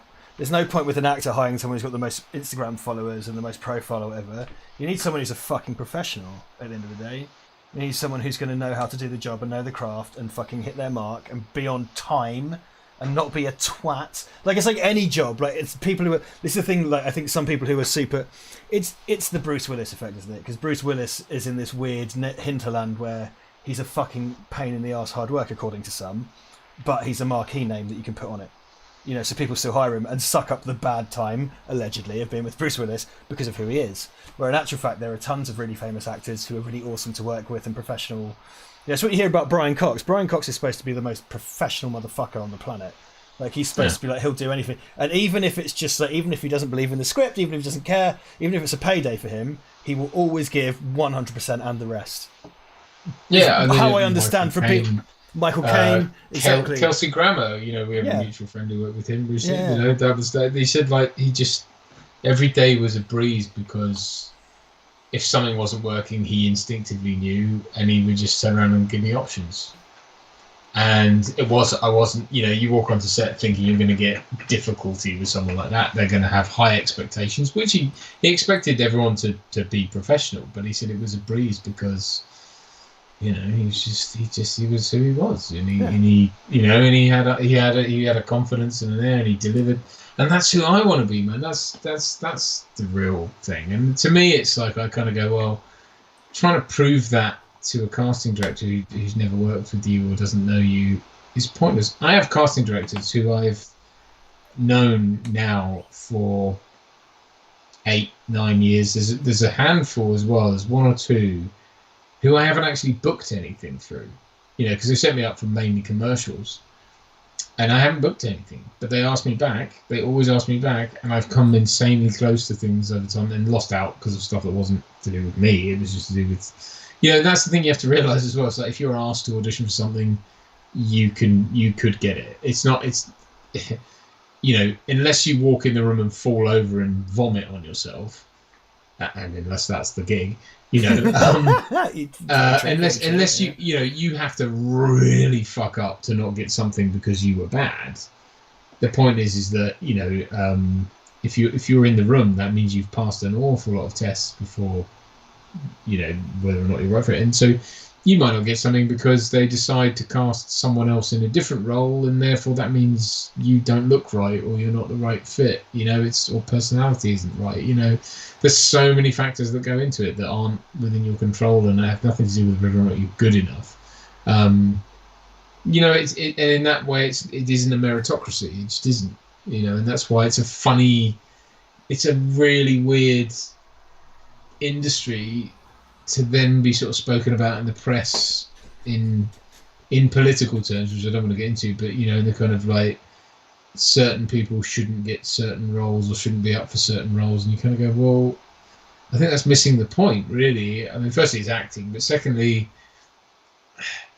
it's people treat it as though it should be a meritocracy, and it's like, well, if it was, would we have, like the same celebrity actors getting the same roles all the time? Like, we wouldn't, would we? Because it isn't a meritocracy. It's never been that, and that's okay. It's almost okay. And in a weird way, it's sort of oddly level playing field in that regard, because it's kind of like, well, it's not. It isn't a level. It's not meritocracy. But that's okay. It's all right. I think people just need to stop trying to control it. I see that from a lot of actors. They want the secret. They're desperate for the magic password that's going to get them through the doors, and they see loads of people as gatekeepers, and yeah, some maybe, but I think that's missing the point. I think it is missing the point. There you go. Look, sorry. My approach. No, my approach to any hire, and I think it's some of the stuff. COVID's fucked everything, but my approach has always been to be accommodating, personable, and hardworking in front of the person who's hired me. If someone's hired me, I want to show to them that it's not just about the end result. And people hey, look, if you're fucking Stanley Kubrick making corporate videos, good for you. Seems unlikely. But when you turn up, it's not just to be the end result. Of course, I aim for the best end result I can produce. However, it's not just about the end result. It's about being easy to work with on set. Like, being awkward and icy and weird and low chemistry on set on a day-to-day basis is a chore, and people will not hire you. If you're getting Stanley Kubrick results and acting like that, yeah, they'll keep hiring you. But guess what? You aren't that, and that's not happening. So yeah. The fact is, as a business person, the day-to-day, I always turn up, man. Like, I don't sleep well, and often that's a general fact. And often I have to get up at fucking 5 a.m. to truck down to whatever job, be there at 6.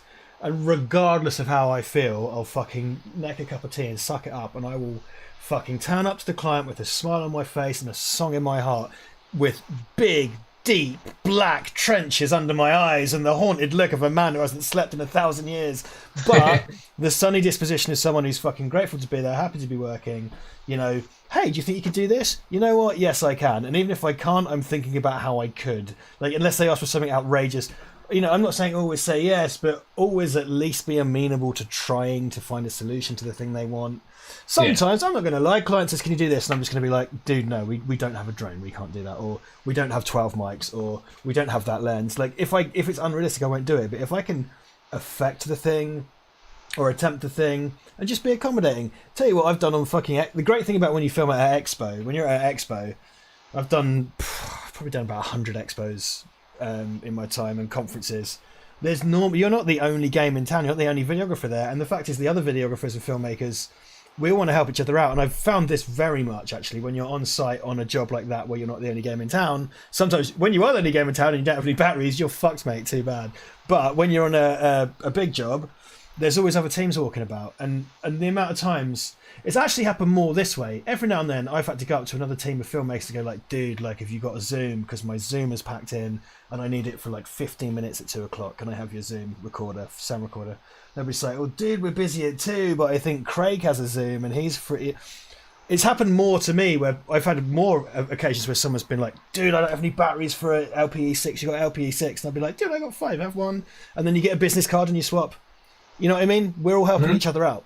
And actually, it's good for your client to see that, and see you helping other people out, and they think, oh, this is a good guy. He's happy to accommodate. I think acting. Firstly, I think acting with integrity always wins, and it doesn't matter whether you're doing it. Just do it for your own sake. Don't do it because someone might see it. That's the byproduct, and someone probably will see it. That you'll probably benefit from it in ways you can't understand. But the point is, choose to be the guy you want to be. I mean, that's the weird thing. That's the trick that people miss. They always see it, this sort of end goal mentality of, oh well, of course all the gatekeepers have it all sewn up, and I can't possibly be a the kind of actor or the kind of whatever I want to be until someone deigns it, till someone opens the gate for me. And it's like, no, you choose to be that person now. So whatever you're going on to, and I very fortunate to have learnt this a few years ago, and it's like I remember there's been a few films I've done since that I could have turned my nose up at because I'd done supposedly bigger things before I did those, and I was like, no, my choice is give this 110%, turn up like it's the biggest thing you've ever worked on, enjoy it, find the positive in everything you're doing, hustle, because some of it was really fucking hard and horrible and miserable, but it was like, be the actor you want to be now, because here's an opportunity. Don't don't say, oh, I'll be the sort of humble, lovely, wonderful actor when I'm on a multi-million-dollar shoot and I've got fucking trailers and people to massage my feet. That's not being that guy. That's sort of putting conditions on it. It's like, no, fuck that. You're the guy who loves working now, because that's the point, isn't it? Don't you love acting? Isn't that the draw? The emotional payoff is not being lauded with millions of dollars and Oscar wins and shit. The emotional payoff is, I do the job, I love it, I walk away happy, and people know me for that. I learned that as well from lots of people, but Darren Harper, or Darren Kent, I think is his stage name. But I met him doing Snow White and the Huntsman, and he's just the most decent dude in the world. But he has a physical disability. I don't want to really put much more on that. He has physical disabilities that people have written medical journals on. He is that unique, and he's the actor that's in the John Glazer movie, isn't he? John Glazer with Scarlett Johansson, isn't he? The guy in the one where she's an alien. Oh no, he's not in that. Oh no, I know who you mean. Oh, because the other guy. Also a nice guy. Yes. No, sorry, that makes me feel like a not at all. No. He's in Mirrors with Kiefer Sutherland, and he was in a series called Blood Drive, and he was in Game of Thrones. Darren, this is, and he's also a really great director. He's directed me in a couple of things. Check him out, Darren Harper, Darren Kent. Just the sweetest dude. Just my boy, man. He's just such a lovely dude, and he very nearly passed away a couple of years ago, or a year and a bit ago, and I reconnected with him, and we had not reconnected, we've always been in touch. Anyway, sorry, I'm waffling, but my point is, he is just the nicest dude, and he's just chosen to be that person, because he could sit around whinging about his lot in life, and he doesn't. He's like, no, I'm just a dude who fucking loves turning up, and we've done corporate videos together, we've done multi-million-dollar movies together because we did Snow White and shit. Whatever he's on Snow White, they put him in they dressed him as a peasant and threw milk on him, and he was just happy as Larry. He was just the happiest dude. He got really ill after doing that. Even when he was in hospital, at one point he had to go for an operation, and his brother just about made it in to see him, and he had to essentially say goodbye to him because he didn't know if he was going to make it through it. Jesus Christ. He's faced that kind of adversity in his life, and he's just fucking positive. And I was just like, do you know what? That's who we have to be. That's who we have to choose to be. I'm not saying you pathologically chant things to yourself in the day and you sort of go, I am a good person. You don't. I'm not saying you deny yourself feeling bad or feeling negative or feeling, down in the dumps or anything like that. But I think it's a case of, at some point in your day or in your time, just choosing to step into just being that person now, not waiting for someone to give you permission, but just choosing to be that person. And I know a lot of people talk about that. And it sort of comes off as hyperbole or sort of airy-fairy nonsense, but it's like, you can choose to be the guy who's just happy with what you've got going on. Or girl, sorry, I didn't mean to make that gendered. But, you can choose to be the person who's just who just fucking enjoys what they're doing. And those are the people who go on really to have success, and actually those things then become incidental because really you're already living the life you wanted to live. That's my message for today. Thanks so much. Goodbye, Ricky Lake. Fucking Jerry. Hey, look, my favourite meme to wrap up things is to say thanks for coming to my TED Talk. That's how I... Right, yeah. I just want to throw some... Let's throw a lot of love at Sam Duxbury in the chat. Because you're a good egg, Sam, and we love you, man. Don't worry. Sam has been trying to plug our Discord tonight. And I didn't mean to ignore you, Sam. Sam, yes, please, in the chat, please plug our Discord. We have 2 Discord channels. There's a Patreon one and there is a public one.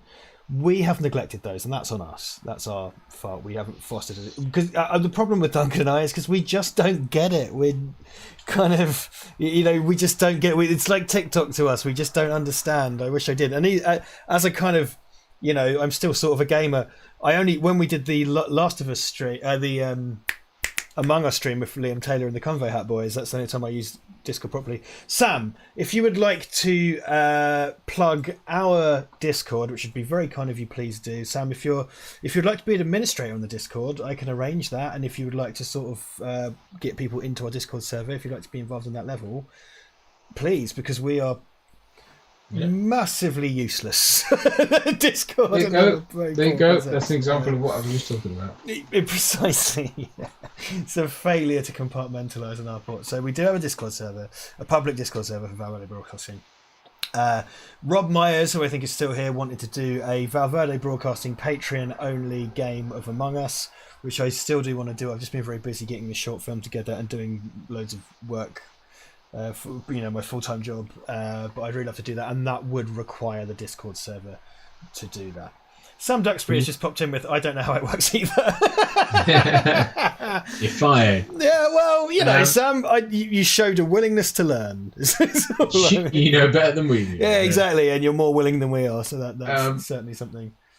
We need to, I suppose we're going to play through Erica as well. We have spoken about that.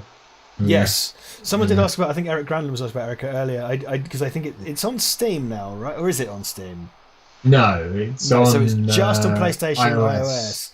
So the problem is, as there's someone who actively pursues and engages in gaming still, because I know that certainly, obviously, being a dad and stuff hasn't helped. But you're kind of a lapsed gamer yourself, aren't you? It's probably safe to say. Ironically, the formats upon which the game, one of my best friends is in, are formats that I don't have access to. I'm doing something for Steam. Yes, which is exciting. That involves zombies, so I think you'll be. I did mention to the director of that project the other day. That's really funny because my zombie obsession pisses Duncan off. I was just like, mate, I love that you're doing that. That's hilarious. But yeah, mate, honestly, we should get you the scripts for that because I think you'd like it. Is that like I think it's fucking great. Is it like a fucking tome? Because it's like alternate branching paths. It's not in the same vein as Erica, though. It is. It reads like different versions of a film. More than Erica was like a table of different, like in almost indecipherable spreadsheets. So you would have loved it, but it was. I mean, I can send you the Erica scripts probably with impunity but it is 500 pages of, right? Yeah, I don't even know how you would. So the script I've written, what I found was that because a lot of my script is text on a computer screen, and I think the rule of thumb of like a page per minute.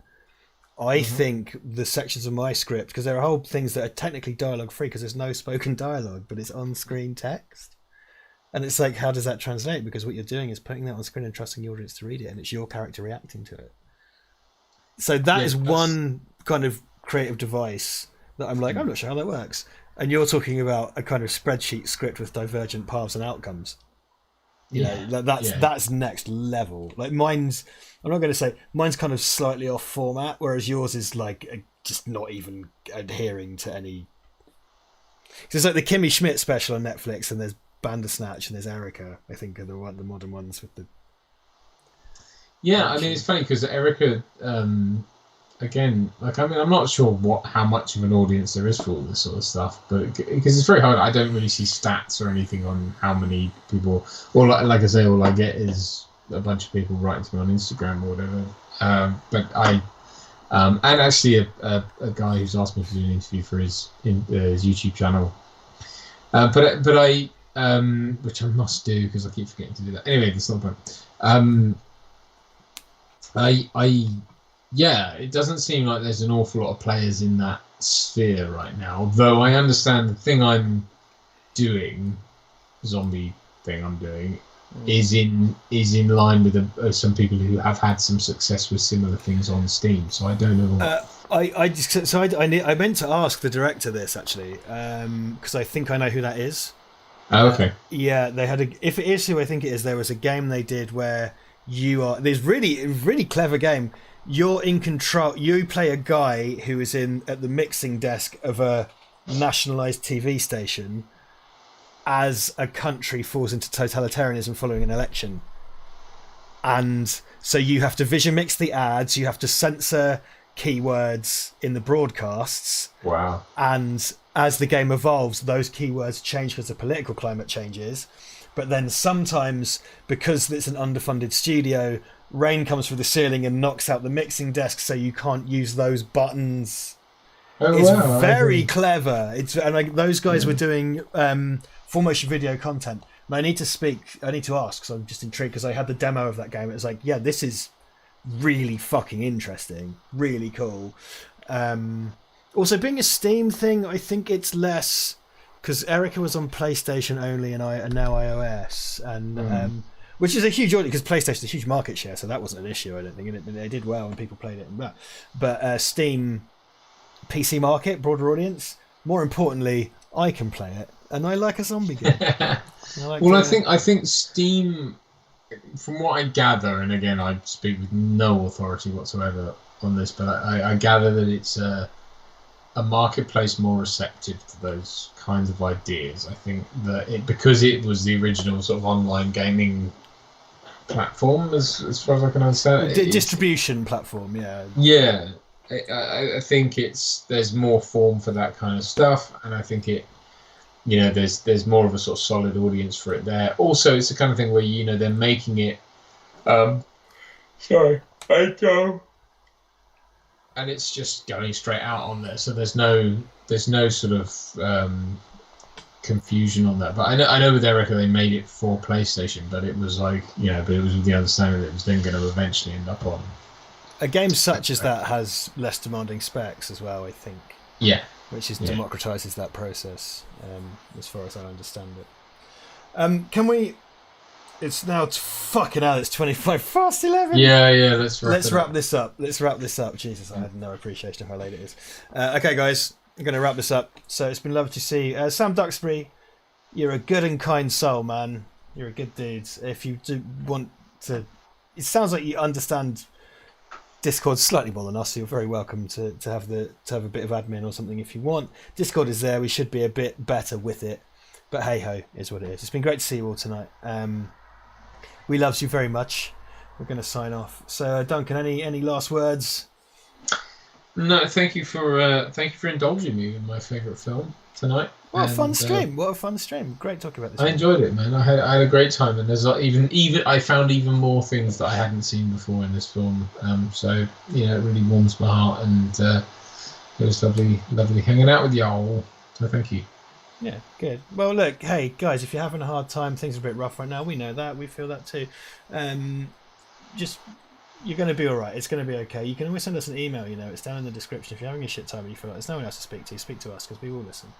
And if you just want to come along to the streams on Thursday and just have a little chat, just pop in. There's a nice community here. Everyone's got each other's backs. Everyone's nice. We all take care of each other. So if you're having a rough time, come and speak to us. We'll look after you. And we're off. What do you reckon? That's it.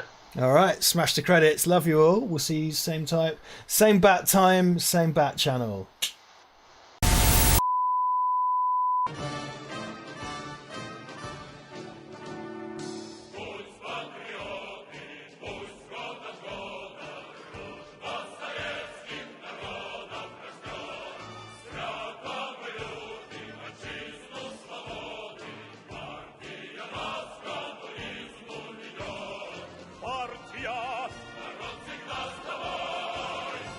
partiamo.